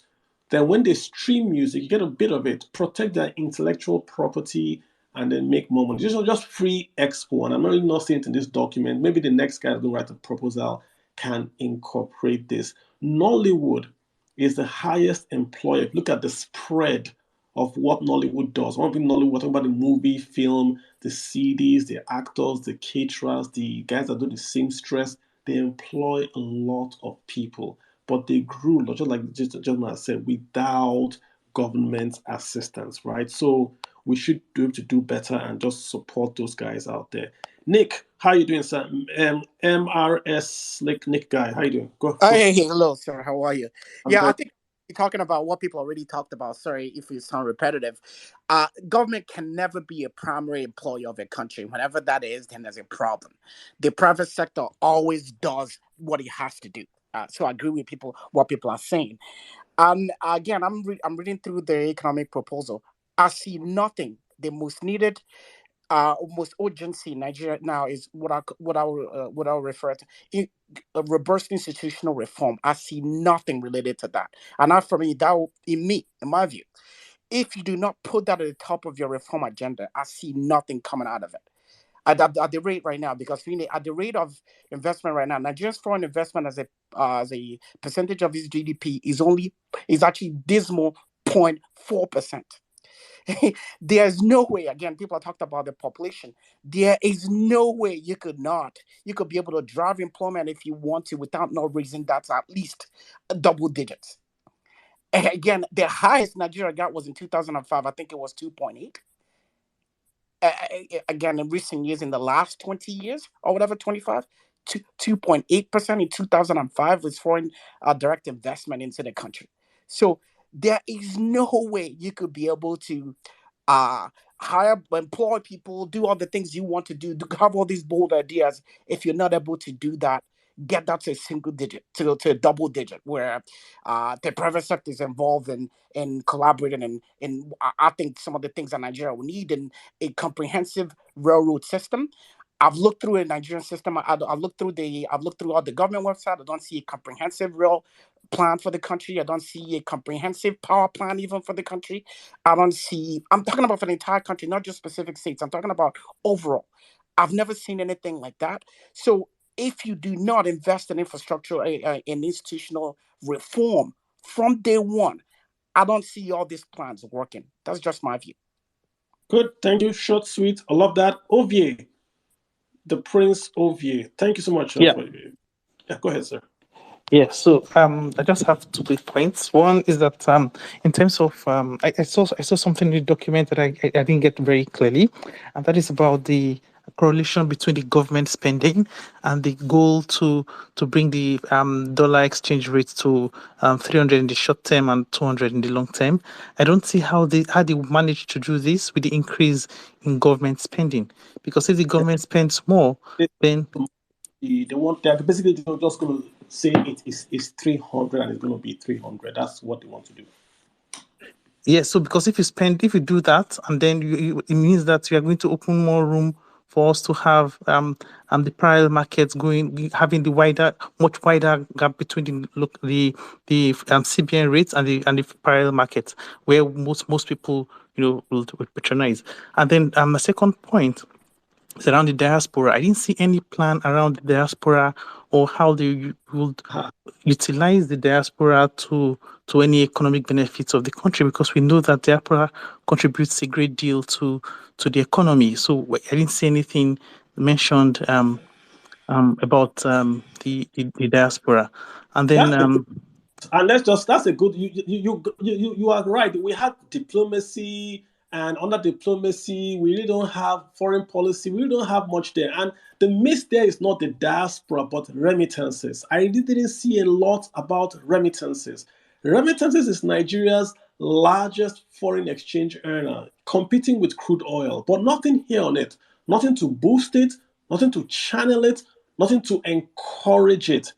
Big miss. How can you have a policy document to run the largest economy in Africa with the largest diaspora population from Africa and have nothing on diaspora? Big miss. Go ahead, sir. Yeah, so I think that was a big miss for me. And then finally, I think that there's some good points about housing. Of course, we can't provide housing for maybe 200 million people, of course. But I didn't see any plan on how this distribution of the housing will be. Are we building houses in new, or are we creating new urban areas, or are we expanding the current urban areas to are we having maybe suburbs or metropolitan cities? I didn't see any real plan, right? Because with that kind of plan, we'll then know if we are going to have new infrastructure like new road networks or rail networks, etc., in those new communities that we want to build. I just saw a blank, just a plan, just a statement basically, and there's no deep plan for us people to know, because when you have this kind of plan, it also prompts people to try to think about investments. Like if I'm having a new city, then I probably want to go to this direction with my own kind of private investment. So, but I didn't see anything that mentions how or what the government will be thinking if they are elected. Basically. I think it's, again, going back to this drill down I'm speaking about. It's a very, very good proposal. It's still at 10,000 miles up. The drill down is where it's missing. The housing policy looks good because they had some bit of drill down. You could see the policy overall, right? But to drill down again. So it's the same thing with the article plan, the same thing I'm seeing with this plan, some very, very good headlines, but no drill down. So that the idea is that we can read it and then say, oh, this is what Tinubu wants to do. Okay, I'm going to go and take a position. When you read the Obama plan, he started from hope. Then he built that hope into Obamacare. Then you read Obamacare, or what they'll do, you now see their inflation targets, who they are going to tax, where they are going to spend to achieve Obamacare. There has to be that linkage, guys. You just can't say, I want to build a road. How are you going to pay for it? Hey, Rotus, how you doing? Rotus, go ahead. You got the floor, sir. Hey, hi, Kalu. Great space as usual. I just wanted to quickly touch on the streaming and the entertainment parts. I don't know if we're being a little too optimistic here, and with respect to how Nigeria can make money from this. So I stream music from Spotify and Apple, right? I stream movies from Netflix and Amazon Prime. These are companies that are domiciled in the United States. So whatever money they make from increased subscriptions, the United States taxes Amazon, they tax Netflix, they tax Spotify, they tax Apple, and they make money from there. I don't see how Nigeria makes money from streaming with unless you compete with those platforms that the government can tax. Also, I'll round up with this. These artists are making lots of money overseas from touring. They tour around the world, and there's infrastructure, there's stadiums, tickets that are market priced, expensive tickets. That's how they make their money. Unless Nigeria has proper, it's almost like sports. Unless we have stadiums here that can house them, and and they pay, and tickets are appropriately priced, and then the relevant states collect taxes from there. I'm not sure how we make money from that, the entertainment side. Thanks a lot. It's a great point. I can come back to that. I mean, the content is created in Nigeria. If you have, let's say you have a startup, we talk about startup actors today. Let's say this have startup act and I have a studio, and the government says if I come and do my mixing and if I do my recording, I can get 10% ownership in that CD or in that intellectual property. When Netflix buys it, I already have 10% of whatever Netflix is going to get. Same with movies, same with music. The content is in Nigeria. Burna Boy is already big, he's gone. But there are more Burna Boys that are in Ajegunle, in Jos, in Aba, starting today. What they need, if they have a good studio, you want to shoot a movie, you go to Nigerian Army and say, you want to borrow your tanks and your aircraft. You say, okay, well, we're going to have 1% in whatever revenues you get. You have to have someone to manage that whole process. The startup guys can do that for you. So that way, whatever Netflix is buying, it's already built in that there's a 1%, 2% owned by this entity that is Nigerian. And that entity then funds the newcomers coming along. That's what Nollywood does. Hollywood does. So we have the advantage of having this creative folks in music and movies. Let's use them. That's just my take, Roto. So thanks. I do appreciate the call back. J4, we've got you on. J4, go ahead, sir. Hello, good evening, Kalu. How are you doing, sir? I'm excellent. Thank you so much. Your spaces are always excellent, of high quality and impactful. My take from the economic plan of the APC candidate is that it is too government-centric. In the sense that it seeks to feed the people, take money from government and literally give it to the people, and hope to maybe tax the people again to fund government. And that cycle does not create value because there's no demand in place. We're currently politicking, and I have no doubt that on this space, we have people that are supporters of the different political parties. We have people that are major players and voices in the different political parties. So I appreciate what your space does. It is shaping ideologies, it is shaping narratives, and I'm sure even those that maybe after critiquing this particular manifesto, some of the people in that camp will maybe have the intelligent ones will have a rethink and, maybe begin to tinker with what they have to do. For me, personally, I think that manifesto is dead on arrival in that it will not succeed in bringing Nigeria out of where we currently are. I have had calls, I have businesses in different countries in Africa, and late President Magufuli in Tanzania. I have a project in Tanzania. And there are certain policies that governments put in place in Tanzania that led to so much, development, both in infrastructure and, in citizens and locals investing in certain sectors. I believe that that is the job of government, to put forth policies that will inspire the private sector to invest in certain areas by creating demand with those policies. One of the candidates is very big on that. And one of the reasons I'm very bullish in his support and all of that is that even as we speak, the elections have not even happened. We are still campaigning. Aside from the fact that he's junketing from country to country, he's actually putting actual plans that will create opportunities for people and even FDI to begin to immediately from day one begin to flow in. Let me not go to specifics of one, but let me give you a slight idea so that maybe people will begin to understand what we mean. We have varying problems in Nigeria with nobody creating solutions.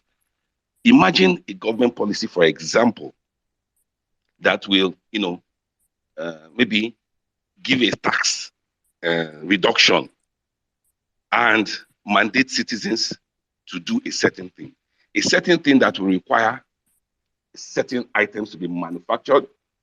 Those items currently are not manufactured in Nigeria, but instead of allowing those items to be imported into Nigeria, structures are already being set up right now as we speak to have companies abroad come and set up, at the very least, assembling plants in Nigeria, train technicians for installation. And this is something that we literally have to be on every house, every building in Nigeria, commercial and private, categorized in different sectors. Imagine the number of houses in Nigeria and the kind of need something like this we create. In this thing, government is not spending money aside from putting forth the policy that everybody must adhere to. So, for example, instead of paying X amount in taxes in a certain area, that taxation is reduced by, say, 5%, and you are now mandated to spend money in a different sector. This is money you would have spent anyway in taxes. But this will automatically create, I kid you not when I tell you this, hundreds of thousands or low millions of jobs directly, talk less of the ancillaries. Yeah, I can hear you, Kalu. Yeah, many sectors I think that we're overlooking can create billions of jobs. I read this manifesto or whatever the economic plan. I see a dependency being created. Right, the U.S. created a social security system way back in the Depression. Right now, if you read the stuff about it, they can't really afford it going forward with their entitlements, their interest payments. It's going to get to a point where the interest on their debt will take away all the revenues. It's simply not sustainable. It's not possible. You want to start now to say you're going to create millions of young people that are going to be paid a government wage. When you fix the infrastructure, what happens to them? What happens? Exactly. You sack them and all that. So exactly. I am more for give the private sector the incentives to hire this. That's what I would go for, right? Give the tax money. Jules Berger now is exporting cashew nuts. Tell them, okay, 0x excise duties if you employ 20% more. That's my take. Then train those youths, right? And probably hand over the what they build to the youth to manage. So you say, okay, 100 kilometers, they're going to have a team of 5 youths, have a truck, and they go around fixing the potholes or whatever on that. There are many ways you can do this, but just to put 100 millions of people on the payroll that are funded by printing money. Eventually, you have to remove that printed money, and that means the economy has got to be productive to grow. Where is the productivity going to come from? Fixing FX. You are saying you want to print as you like. You are saying you want to do import substitution and all that. Okay, let's see. I give you an example. In Tanzania, you cannot have more than 5 employees as expatriates in any company in Tanzania. You cannot have more than 5. Imagine a company coming into Nigeria now. You know what that means in essence is that you have to employ locals. And if the people with the skill sets does not exist, if that business is important enough for you, you will train people. I was forced to do that. Initially, I had to try to use our Nigerian ways to see whether I could, circumvent the system. It was impossible. The point I'm trying to make is that this particular manifesto is too heavy on government spending, and it is not sustainable. If whatever is going to drive Nigeria forward is not private sector driven, we're still swimming in the dark. I hear you. Thank you, guys. Thank you. Okay, Mr. ODT. Mr. ODT, you've got the floor, sir. Go ahead.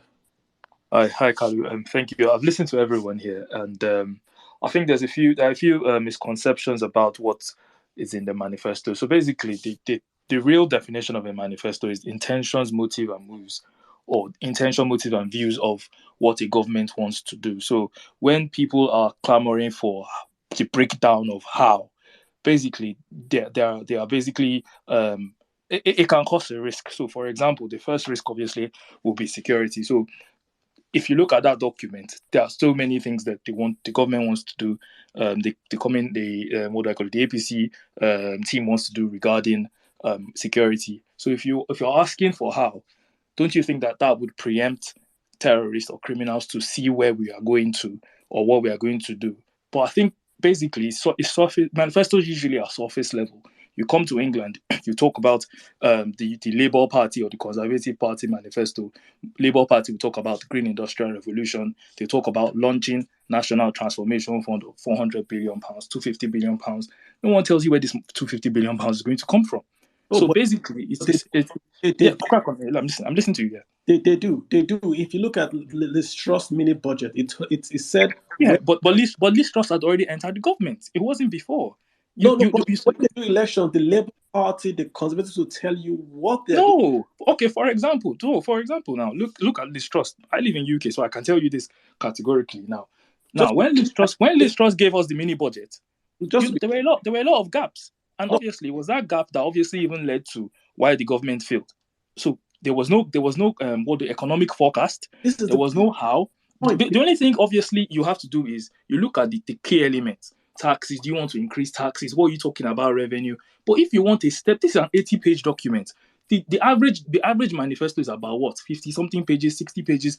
Check the PDP, maybe about 50, 60 pages. If you want to break down how, then again, you're basically just put out everything out there. So, like I said, let's just go back to the key meaning of what a manifesto is. It's intentions and views and policies. It's never about how. If you can just do that and just check the definition of what a manifesto is.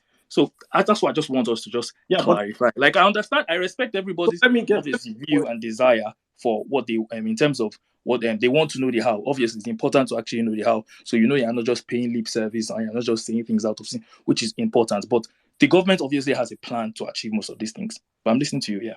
So the title of the document says action plan. It's not a manifesto. It says action plan. Maybe we've called it a manifesto because we're used to that word, but it's an action plan. If you read the document, what they say they want to do, they're essentially telling you what they are going to. It's an agenda, action plan. This is their words. We focused only on the economic part, i.e. on this space, just on the economy. Yes. In every economic plan,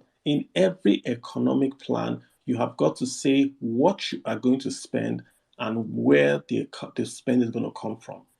So basically, this obviously, you've used the word manifesto more than action plan, so we all know what it is. It's a thin line between a manifesto and action plan, but it is not an outright economic plan. Because the thing is, if you put all your concentration on saying this is the economic plan, further on, if the government enters and brings out extra things, extra variables, then you've seen that you've cheated yourself in the process. To be honest with you, not knowing the whole government intention. ODT, I haven't. Yeah. If you heard from the very top, right? I read the thing word for word. Then I gave my analysis, and I the numbers. I don't even touch the numbers. The 10% GDP, I left it alone because that was just someone doing maths. If you look at page 13, where they actually have the numbers, someone just did 10% on GDP and extrapolated. That's wrong. We didn't go there. I am talking about the elements embedded where they talk about they're going to decouple the benchmark prices, where they're going to say they want to not allow the naira to float. That's where I'm focusing on. And I'm saying if you are going to decouple the spending from the oil, Where are you going to fund that from? Are you going to borrow? Are you going to print? No, but then again, you've seen the government's plan or the government's intentions towards tax. What is So that? basically, there's a tax. What do I call it? There's a tax reform plan. There's a tax reform plan, and obviously, if you look at the antecedents of the candidate, he talks basically. Yeah, I'm listening. Go on. Verbatim. This was the point I picked out specifically, and I said it's just words. What does it mean? Let me read it for you in quote. We shall review the corporate tax system and deploy technology and effective policies. That's the tax reform sentence. Okay. So let me come in here now. Now, the difference between this candidate and obviously the others is at the antecedents. Now, when he was in Lagos State, you saw the antecedent when he did with tax. He was the one that floated up the first state tax agency. So I think that should stand enough with what is written there. So when you say it's just words, no, you've forgotten his antecedent in generating tax revenue. So from 1999 to today, the tax for the state is already set law. Payee wasn't developed in Lagos State. He collected more taxes. He streamlined the system. He cleaned up the waste and the corruption. He took away all the fat, made people pay to banks. He increased revenues from 700 million to 21 billion. I gave him the code. But the document, obviously, like I said, the antecedents are there. The antecedents also talk about expanding the tax net. Obviously, how do people come into the party? How do people come into the country and pay tax? Like I'm talking about the citizens, expanding the tax net. So when you say they're just words, I'm just saying the antecedents are clear. He's done well with tax reform when he was governor. And obviously, he's shown that he's telling you he has a plan to reform taxation. So if you're looking for more, if you want to go into the minutiae details, then again, you are basically just asking for some sort of what word am I going to use? You're basically treating him like he's the current government, like he's the current president, which he's not. Listen, when I did the article plan, I didn't go into it because he's the contender. Okay. This guy was with the president on Thursday, Wednesday, and Friday because he's the APC candidate. The APC is the currently in power.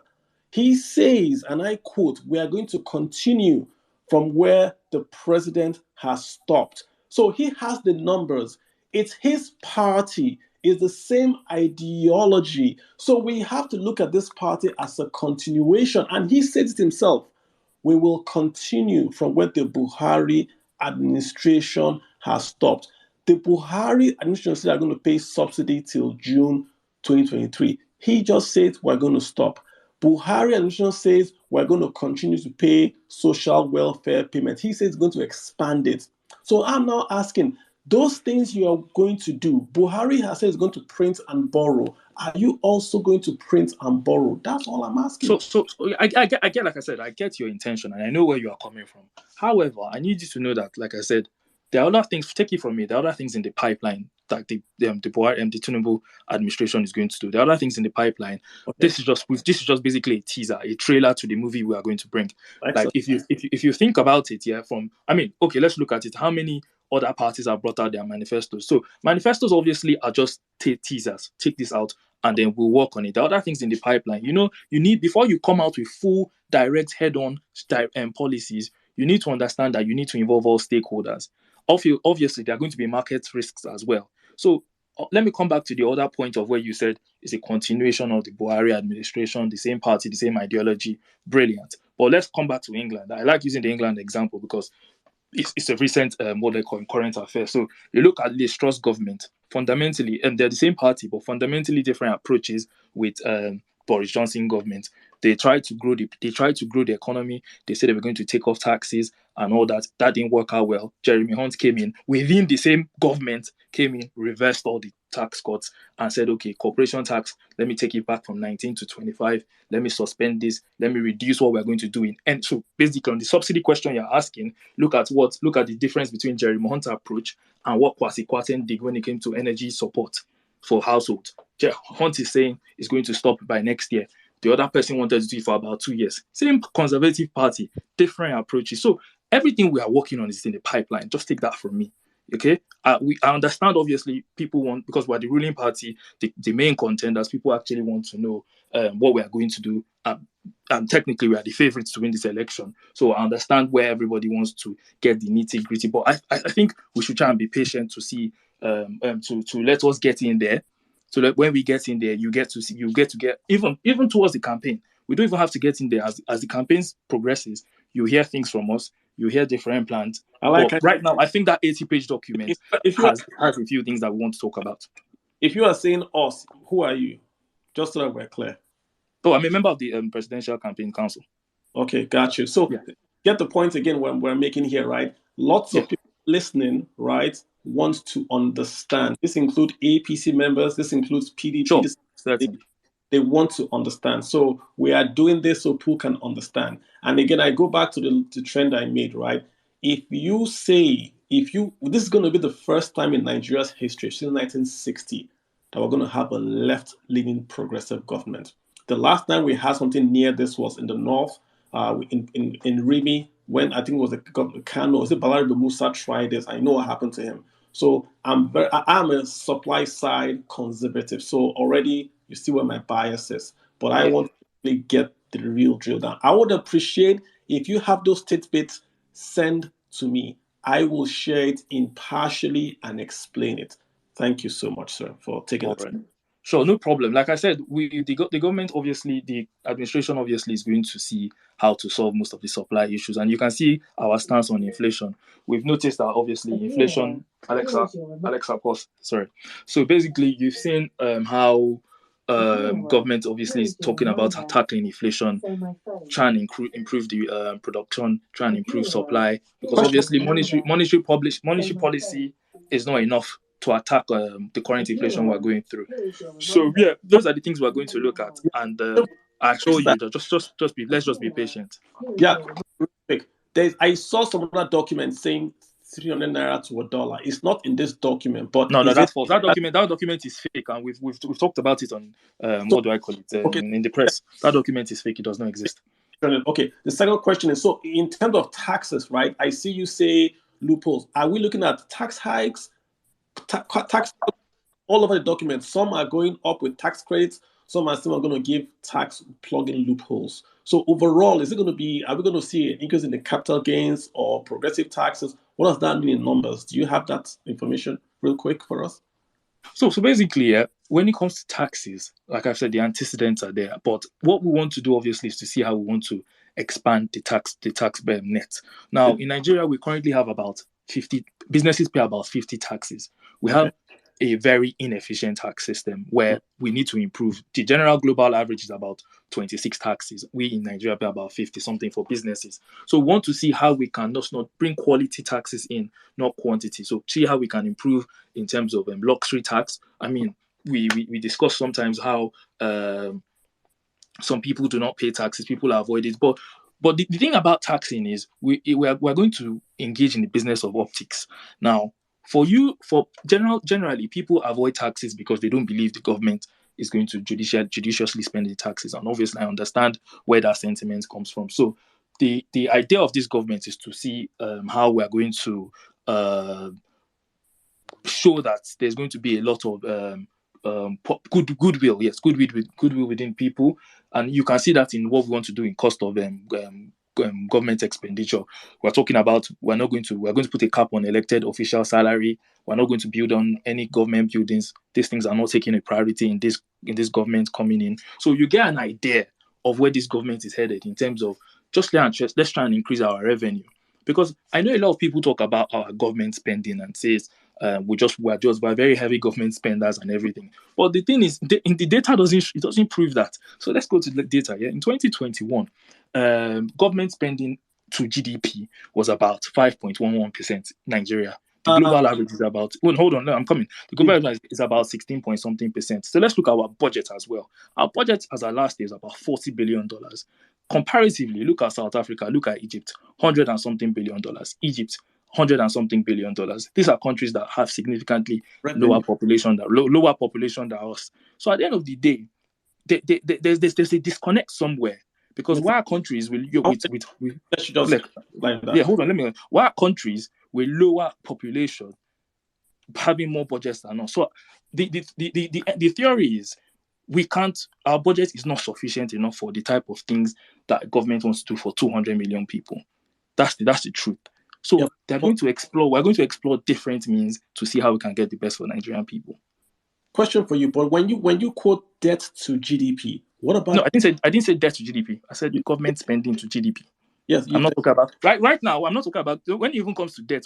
I don't look at debt to GDP. That's a terrible threshold to look at. I look at debt to revenue ratio, and that's what we're looking at. Hold on, that's what we're looking at in our document. If you see our document, look at what we are going to do when it comes to foreign debt. We're going to take on we're going to limit our foreign debt obligations to be able to be tied to cash flow that will fulfill our needs. I hear you, but debt to budget. You said GDP to. That's what you said. So I'm just asking, right? It's a revenue issue or is a spending issue right now? Sorry, can you answer that question again, please? I didn't hear you.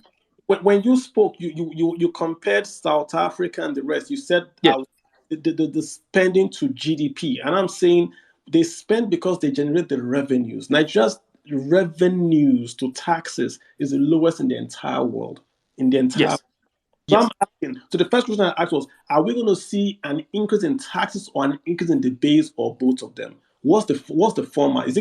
Will the base expand? Will the rates go up, or is it going to be a combination? What's the main push? Base right now, I'll be lying if I say I have the answer to that information. But the main thing we're looking at is to expand in it. Expand. Everybody has to pay in. For a country to work. Okay. For a country to work, I think. I know you're in a developed country at the moment as we speak. So you know how for a country to work, taxes are important. You can't really get so much if you don't. That's why Benjamin Franklin will say two things are inevitable in life: debt and taxes. And that's why the American government focuses on IRA and all that, and see how they can get taxes. Like taxes are so important. Like we have the lowest tax to GDP in the world. I really don't like using all these economic metrics and whatnot, but we need to do better with our taxes. It's there. This government currently has tried to do that, and that's why you see sometimes. Okay. Let's quickly move to exchange rates. Yeah. Are you going to fix? Okay.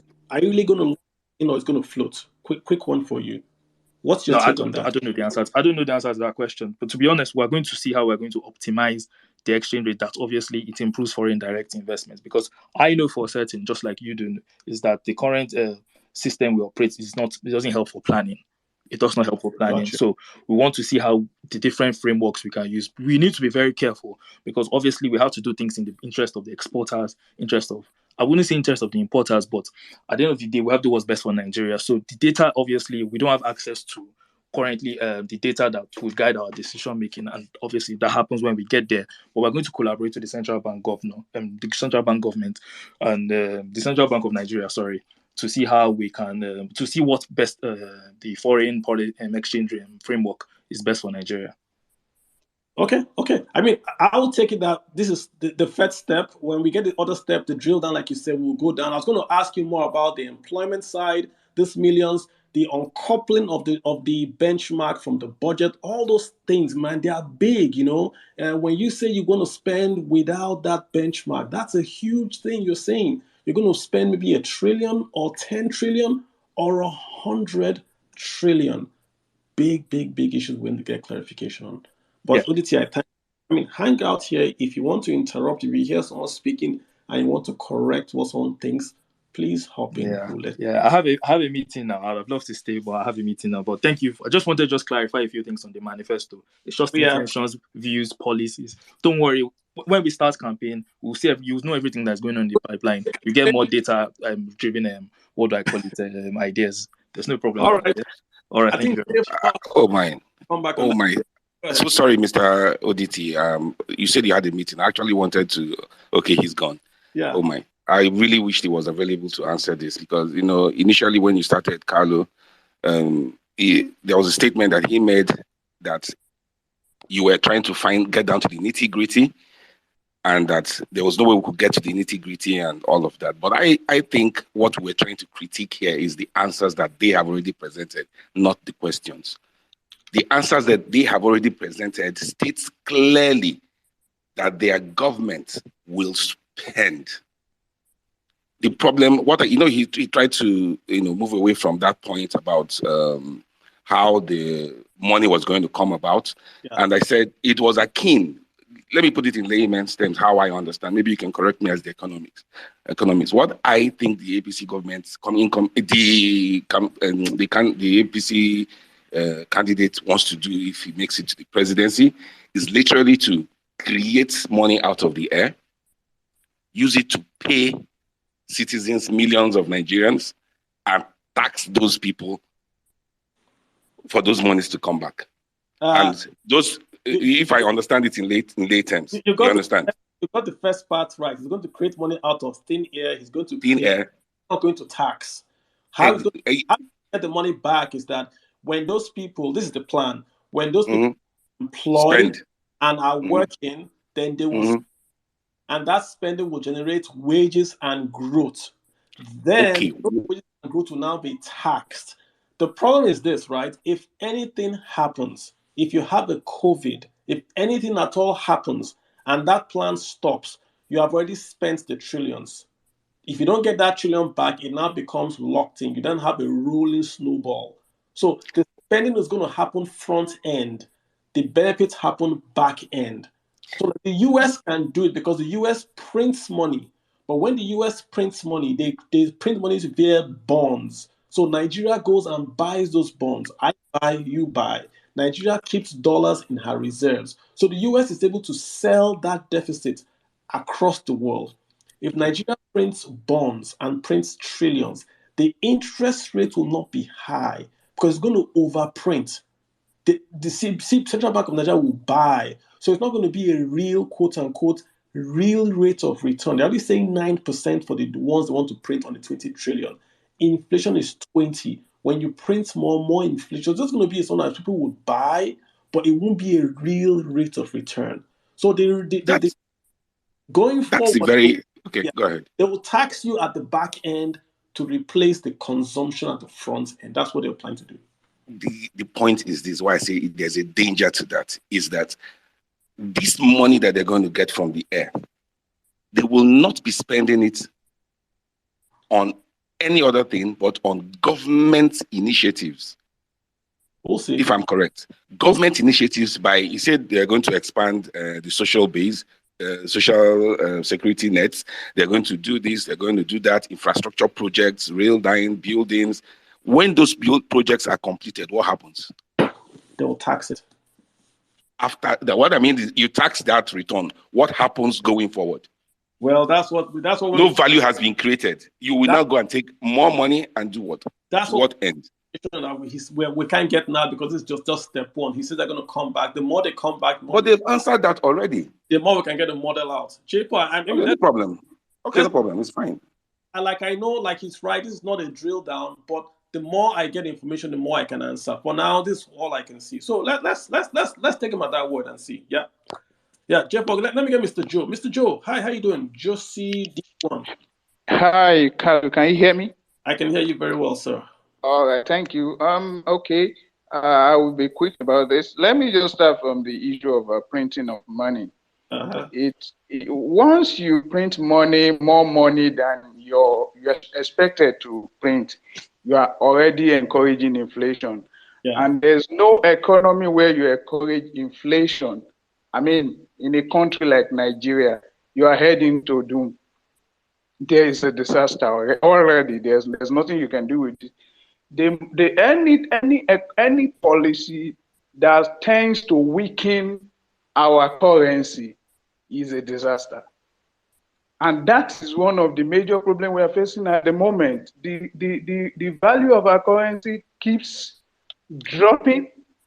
And because many of the things we do, of course, we rely on the dollar for many of the things we do. Just like I think it was you or someone who said it. How many people are interested in our currency? So when you say because America prints more money, we want to print more money in Nigeria, we have excess. Nobody is buying our currency in the international market. So we will definitely run into inflation. That is disaster. I mean, it means we haven't seen anything yet, because people economically, it's foolishness for you to think printing more money, putting more money into the hands of the people who make life easy enough. People will just have plenty of money just to get a little value. So I don't want to go too much into that. Now I want to talk about the other aspect of, creating jobs. You see, I think whoever wrote this, I believe this is just a propaganda, but let me take it as a policy. Whoever wrote this policy is forgetting the fact that we have several skilled labor in Nigeria who are unemployed. And you can't be talking about getting values for skilled labor and all you're thinking about is creating jobs like Julius Berger and, people to come and start doing daily, maybe you pay them per day, because this is what I'm saying there. This is not creating value. I was speaking with someone and we were looking at the number of people who traveled from Nigeria this year just to UK alone. Some of us, of course, we have the numbers. And one of the things we discussed was that, do you realize that the majority of these people who traveled are actually skilled guys who could help this country? Yeah. Many of them are not, they are not people, many of them have masters, many of them are professionals. So when you are creating a policy that doesn't give room for professionals to stay in your country, it is dead.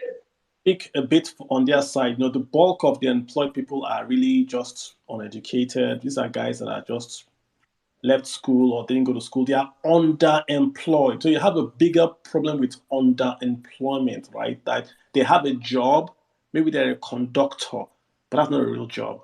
Or they are working in a shop earning 1,000 naira a month, but their oga feeds them and they don't go to school, but they have a quote unquote job. So this bulk of employment will soak up those people and put them on the pathway. But maybe this is the first step. I want that pathway to include education. In America, you go to war, you come back, they educate you. You go to war, you come back, you can buy a house at a reduced mortgage rate. So it's not enough to just say, we're going to just take people and make them to build roads. You've got to do something more. Otherwise, when you build that road, what happens to that guy? So, like I said, first step, let's wait for others.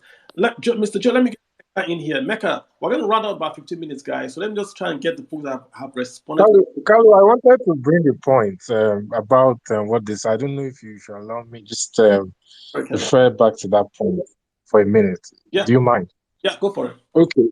So I listened to Ope from the APC Presidential Campaign Council, and I was a bit flabbergasted by what he said, to be honest with you. And the reason is because if you divide Nigeria's budget for 2023 by 209 million people, we get about 95,000 naira per head. But he kept talking about spending, and he wasn't talking about revenue. He was comparing the UK to Nigeria, and I'm wondering how he's comparing the UK to Nigeria. Some of the stats he gave were actually wrong. But let me leave that topic and go to something that I think has been a common thread from somebody earlier who spoke about multiple regression analysis that was done by financial derivatives and how they discovered that exchange rate was a big contributor to inflation. And I'll pick an example I like. Look at MTN. MTN has raised about $2.5 billion from the Nigerian bonds market. Why will MTN want to raise money from the bonds market in Nigeria over bringing in FX from their international operations? The answer is very clear. The difference between the official and the parallel market, same issue that the airlines are currently facing, is about $600 million of backlog. You have the forwards market. There's no curve for the forwards market for market makers to be able to take the other side of the trade when people take 5 to 10 year forward contracts to hedge the risk of currency fluctuation. For me, I usually, when I listen to debates like this, I don't like listening to vague topics. I'm very respectful to people, especially when it comes from people who are from the parties. They work with the parties and they come with vague topics and ideas. No one is talking about exchange rate mechanism. Look at the fixed exchange rate system you have of plus or minus 30 naira, outside of which you're going to get a CBN intervention. In 2013, we had the difference of between like 153, 151 to 154, 157. Yeah, when Buhari took over, it was 199. And today, the difference between the official market and the parallel market is about 335 naira. How do you want to get an investor to bring in $1 billion, register with no tap, get a certificate of capital import, convert it at 437 billion naira, and then when he needs to do capital profit repatriation, or he needs to import equipment, you're telling him that he cannot get that money through from maybe he wants $50 million or $70 million to import equipment. He goes to CBN. CBN say they don't have dollar from M. How do you expect him to source for the FX? And this is also a risk to the tech sector in Nigeria, because you discovered that a lot of these startups are getting funding and the monies are coming into Nigeria. Let's say, for example, Flutterwave gets $25 million. It comes into Nigeria, they register with no tap, and then they convert it to Naira. When they want to do all of these activities, how do they get money to do it? They can't get money from the CBN. And what are the major sources of FX for any economy? You have FDIs, it has dropped. And the reason why it has dropped is very obvious. The reason it has dropped is because there is too much of gap between the official and the parallel market. Remittances. And Nigerian government is over-reliant on remittances. You can imagine you saying that remittances are very important, but you don't want to give the Nigerians in diaspora the right to vote in an election that they contribute to. Yeah, you have oil receipts that has dropped because the most of in fact, for last year, Nigerian government got revenues of about 3.9 trillion naira, and they got revenues of $9 billion, but they spent $9.4 billion on under recovery for PMS subsidy. So the money in 2021 that is spent on PMS subsidy is actually a little $400 million higher than the money they got from oil receipts for the markets. You know, I'm because of everyone that is on this session and the time limit we have on it, I wanted to go on other areas, but I'm just going to conclude by saying that I don't see specifics. There's too much, vague analysis, especially from the people who represent the parties. Because I mean, if this is the quality of conversation we're having from people who are in the parties and are part of the ranks, what is going to happen when they get to Aso Rock? Is it going to be vibes and inshallah? Thank you. Thank you so much, Kevin. Let me get Mecca. Mecca, go ahead, sir. Yeah, all right, thank you. Okay, what I want to start by saying is the whole thing is actually extremely vague. Is really, really vague. And even if you want to make a vague manifesto, want to write something vague, I think you should, put it in a way that people can just simply understand, right? You don't just go and say you want to raise oil production to 4 million. Everybody's going to be wondering how you're going to do that. You don't just go and say you want to be a GDP 10% per year. Everybody's going to be wondering how. You can just, even if you want to put some values there, let it be like some values that we can even, we know, this is actually possible in the country we are in right now. Not something that is so abstract. It's almost looking impossible. Right, we're talking about this GDP whole thing. I think someone compared budgets of other countries to Nigeria without actually checking their GDP and their IGR. I think that's a very unilateral comparison. Then is our problem actually GDP? Right, I think we have the problem is more like IGR focus. Then down to the manufacturer, I think they should be talking about SMEs. So that's what I expected, right? Because I don't even know where these taxes are going to come from. If anything happens, as in you just want to spend the whole. And then again, talking about this whole spending thing, when you increase the amount of money in circulation, you're obviously going to cause a demand pull inflation, right? So you're also going to increase the price of goods and services. And then I also expect them to talk about FX, maybe in terms of BDCs. We already operate a cost. Is it a controlled float system that CBN? But how controlled is it? You have this difference of almost more than 300 naira. So what are we looking at? We're expecting this to see more control in these BDCs and. I already want to get that answer, but I didn't get that answer from them. Yeah, so we'll see, Mecca, we'll see. Let me get those are the things we expect to see. Those are the you can just state that out. It won't take more than a sentence. It's just simple things, just basics. That's all we need to. So I feel it's it's extremely vague, honestly. And what else did you talk about? I think that's.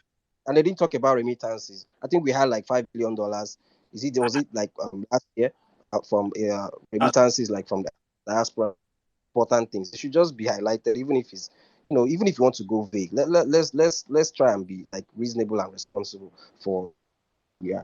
Those things are so abstract. It sounds like, I don't know. Let me just end there, but it's really extremely vague.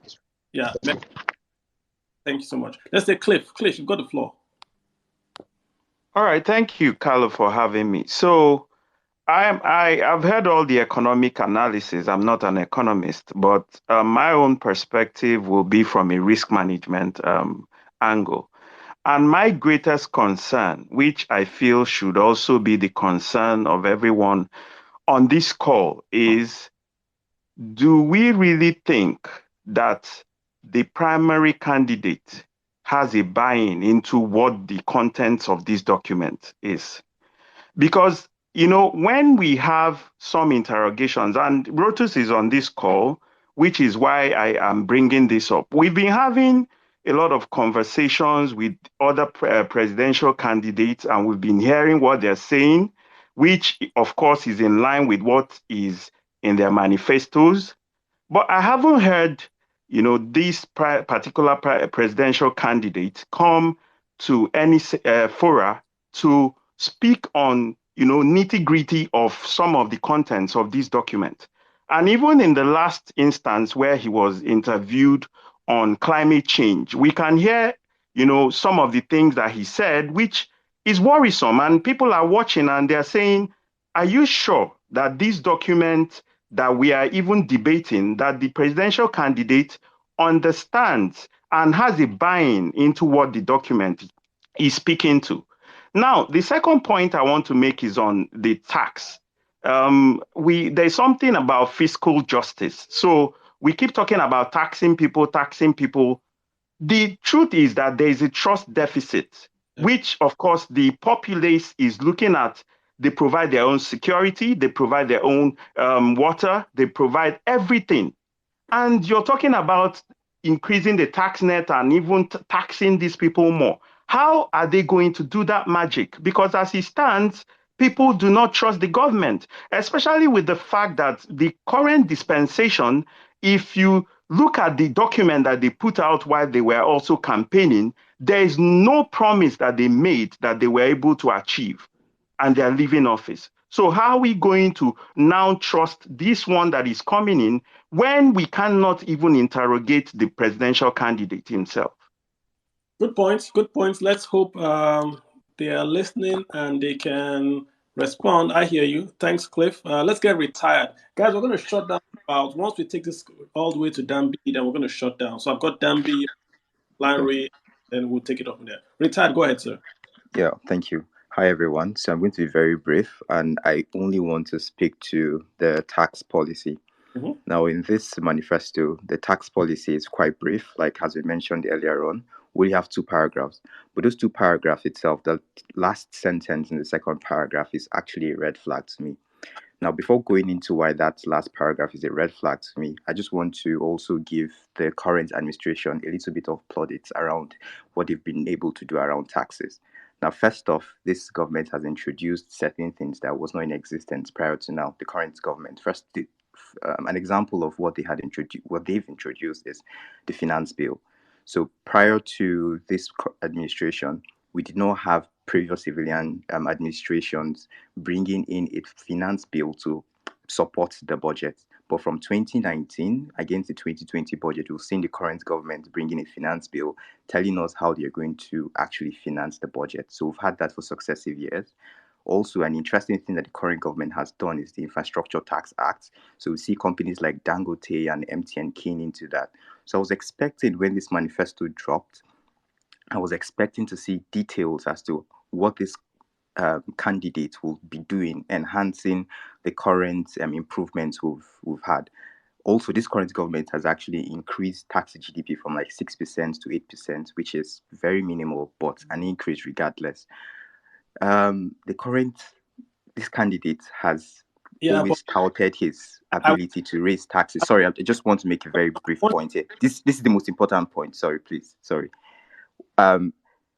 There is a social contract deficit for this candidate because in Lagos, where he raised taxes, he has done that through a private company. that private company's SLA, that's the service level agreement, is not available to the public. That is a major red flag, because in this current manifesto, he's also saying that he wants to look for a way to increase efficiency of collection.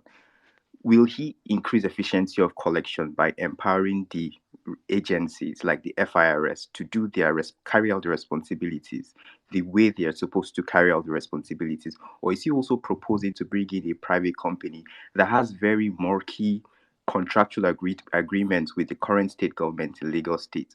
So this is key for me, because it goes back to transparency.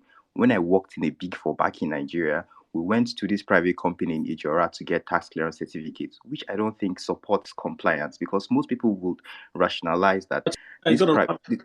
Yeah, so I'm done. So that's the point. I was going to spend more time talking about this, but that's fine. Point made. I think at that point also that they put in the document that they use the same format in Lagos for tax. And I asked the question: are we going to use the same ABC? So that point is made clear. Let's get Ezechi Emeka. Hi, good day, sir. Good evening. Good evening, Mr. Kalu, and good evening, everybody. I think everybody has made a very fine submission. One point I want to also make is that when doing a particular program or plan, there are three questions philosophers always ask. That we call it WHW. What, how, and when. What is the APC manifesto all about? How are they going to execute the manifesto that they gave us? And when? We won't talk about when, we'll talk about timelines. That is one. Number two is that issues of Nigeria is not even actually the issue of policy implementation. It's not the issue of policy formulation. Hello, can you hear me? Do you have Hello? What's the question? Comment. I said in philosophy of planning. No, you have to ask a question or make a comment. That's very general. Be that? Okay, my comment is this. The challenge we have in Nigeria is not the issue of policy formulation, but policy implementation. Okay. And on the issue of fund generation, which you are not looking at very critically, which I know is a very important phenomenon as far as revenue is concerned, is the issue of corruption. Corruption is the major issue that is actually depleting the Nigerian revenue. That is just the basic truth. I can give you instance. Peter, speak. Peter, thank you so much. Let's go to Maduagu Zebuchi. Go ahead, sir. You've got the floor. Yeah, thank you very much. So, what I wanted to say is, one, how do they plan on implementing their infrastructural bill when they say they will employ millions of people into government coffers? My main issue with that is, one, are they trying to put out construction companies like Julius Berger and Cranborg out of the market? Two is, when they talked about bringing in commodity boards, does this mean that they want to start regulating a market that is already deregulated? They want to start bringing in what we have in the downstream petroleum industry sector. So these are my two issues with the manifesto. Thank you. Good points. How they're going to factor in the youth employment. I think they already have something now where they do 700,000 youths in 774 local government. Sorry, sir. I wanted to chip in something. We already have an infrastructural agency called FEMA, Federal Agency for Road Maintenance. I think that's where they're going to work. I think they're going to maybe work with FEMA, that kind of thing. That's what I think. But in the end, they have to employ folks. That's what's going to happen. So we'll take from there. Hey, Lanre Stephen, go ahead, sir. Thanks, Kalu. I have quite a few points. I'll run through them quickly. I believe a data-driven economy would be helpful to us for the reason that we have quite a lot of things we can do with Naira, honestly. Tying our economy to the dollar, are you hearing me, by the way? Yeah, you very well. I'm that you have no choice now. You have no choice. Yeah, no, I understand that. We have no choice for a part of the economy, but we have two types of economy running in Nigeria. We have the formal and we have the. For instance, I'm into cassava farming, and I know that Nigeria produces 60 million tons of cassava. We consume all of it. And there is an export market for cassava. We don't use mechanized farming for it, largely. We can double this production and export 60 million tons of cassava and get foreign exchange. You spend naira to do that. Yeah. And it goes for yam, goes for maize, a lot of things. So there is a part of our economy that gains substantially from the naira. Yeah. I've been working in the oil industry for quite some time. I understand the way the oil industry finances work. We have a minimum threshold for of crude oil, and once we hit that, you are just barely making profit. So our crude oil prices go up and down. We all know that, and then production is also fluctuating. So how do you really manage a budget that is tied to all these kinds of uncertainties? I hear you. I'd like to make some comments here.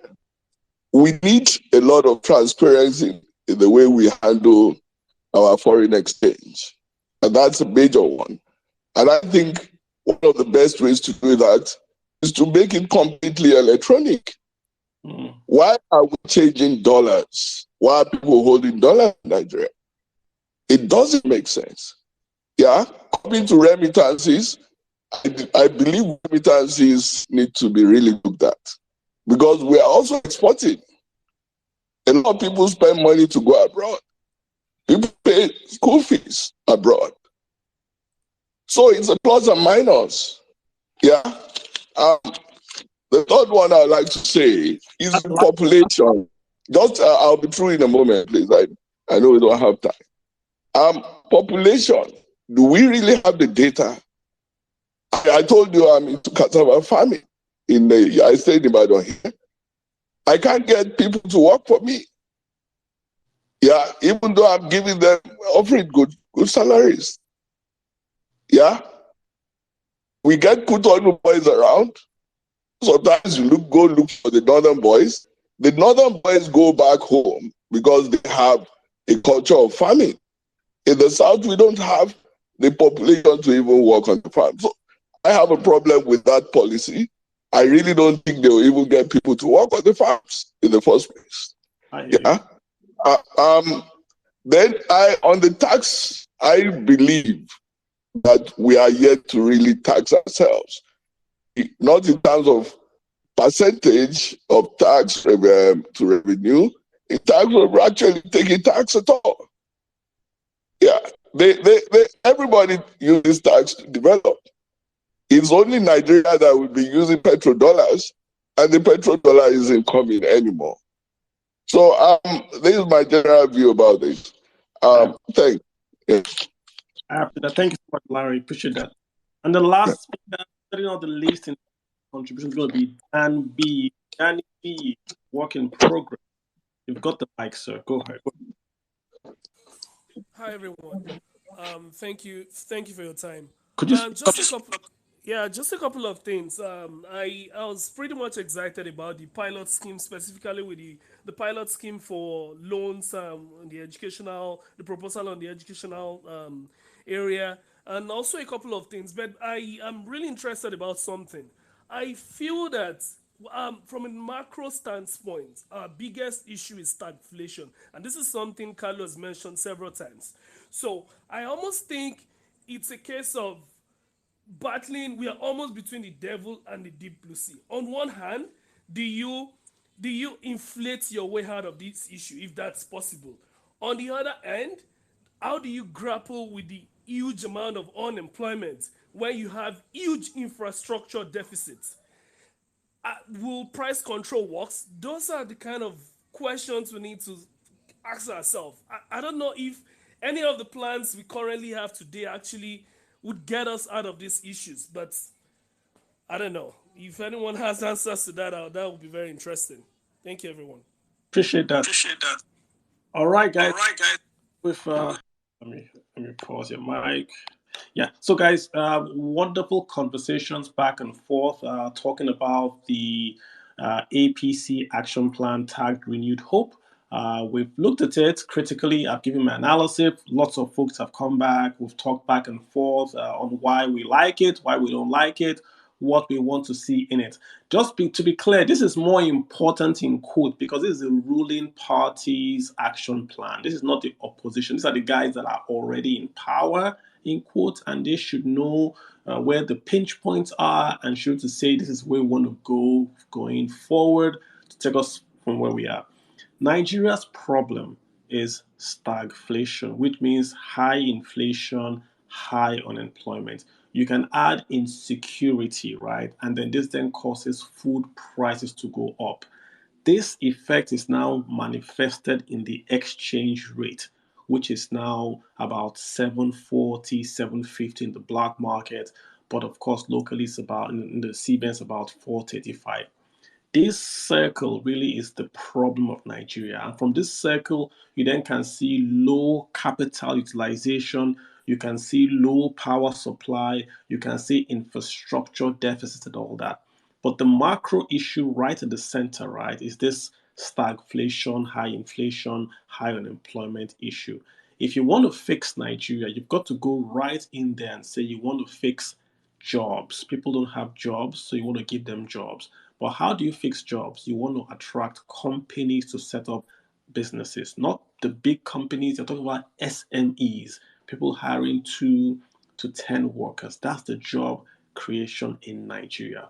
Why don't Nigeria have SMEs? Because the cost to do business in Nigeria is very, very high. Take a barber or take a hairdresser.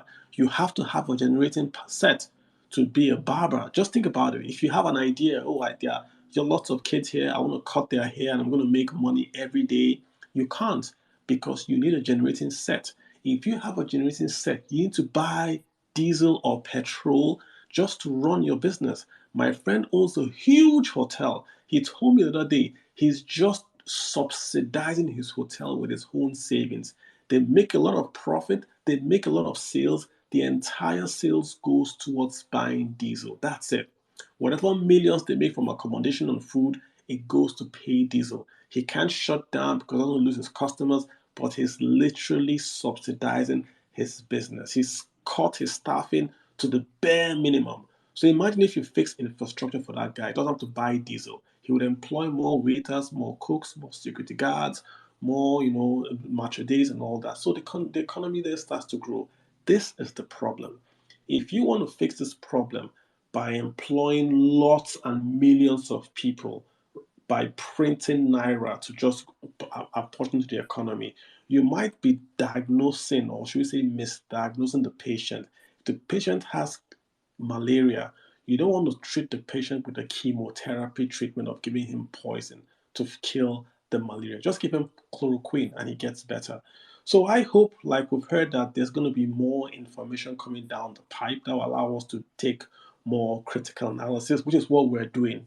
We're talking about this. So if you're just listening, you can pick 1 or 2 points and that enables you to reach your decision. The whole idea is to equip you as a voter that by February you would have heard the argument of the APC, the PDP, and the Labour. You know exactly where they stand in terms of economic ideology. If your taxes are going to go up, you will know. If your taxes are going to fall, you would know. You will know what's going to happen to the dollar and all that. That's the whole idea of what we're doing. Look at where we are right now. We are now debating policy. We're not debating if exchange will go up. We're not debating exchange boards and commodity boards. That's what we're doing right now. And that's a good thing, guys. That's a good thing. So we want to do more of it. And we are going to do more of it. But right now, we're going to shut this baby down. Thanks, you guys, for joining and for being a part of this spaces. Once we get any other party's manifesto or plan or anything significant comes, we'll do something as well. So on this point, let me just tell you guys, I love you all. Go get your money down for next week. It's going to be a wonderful week. Mondays are my best days of the week. You guys take care. I'll see you guys next time. My name is Kalu Aja, and bye.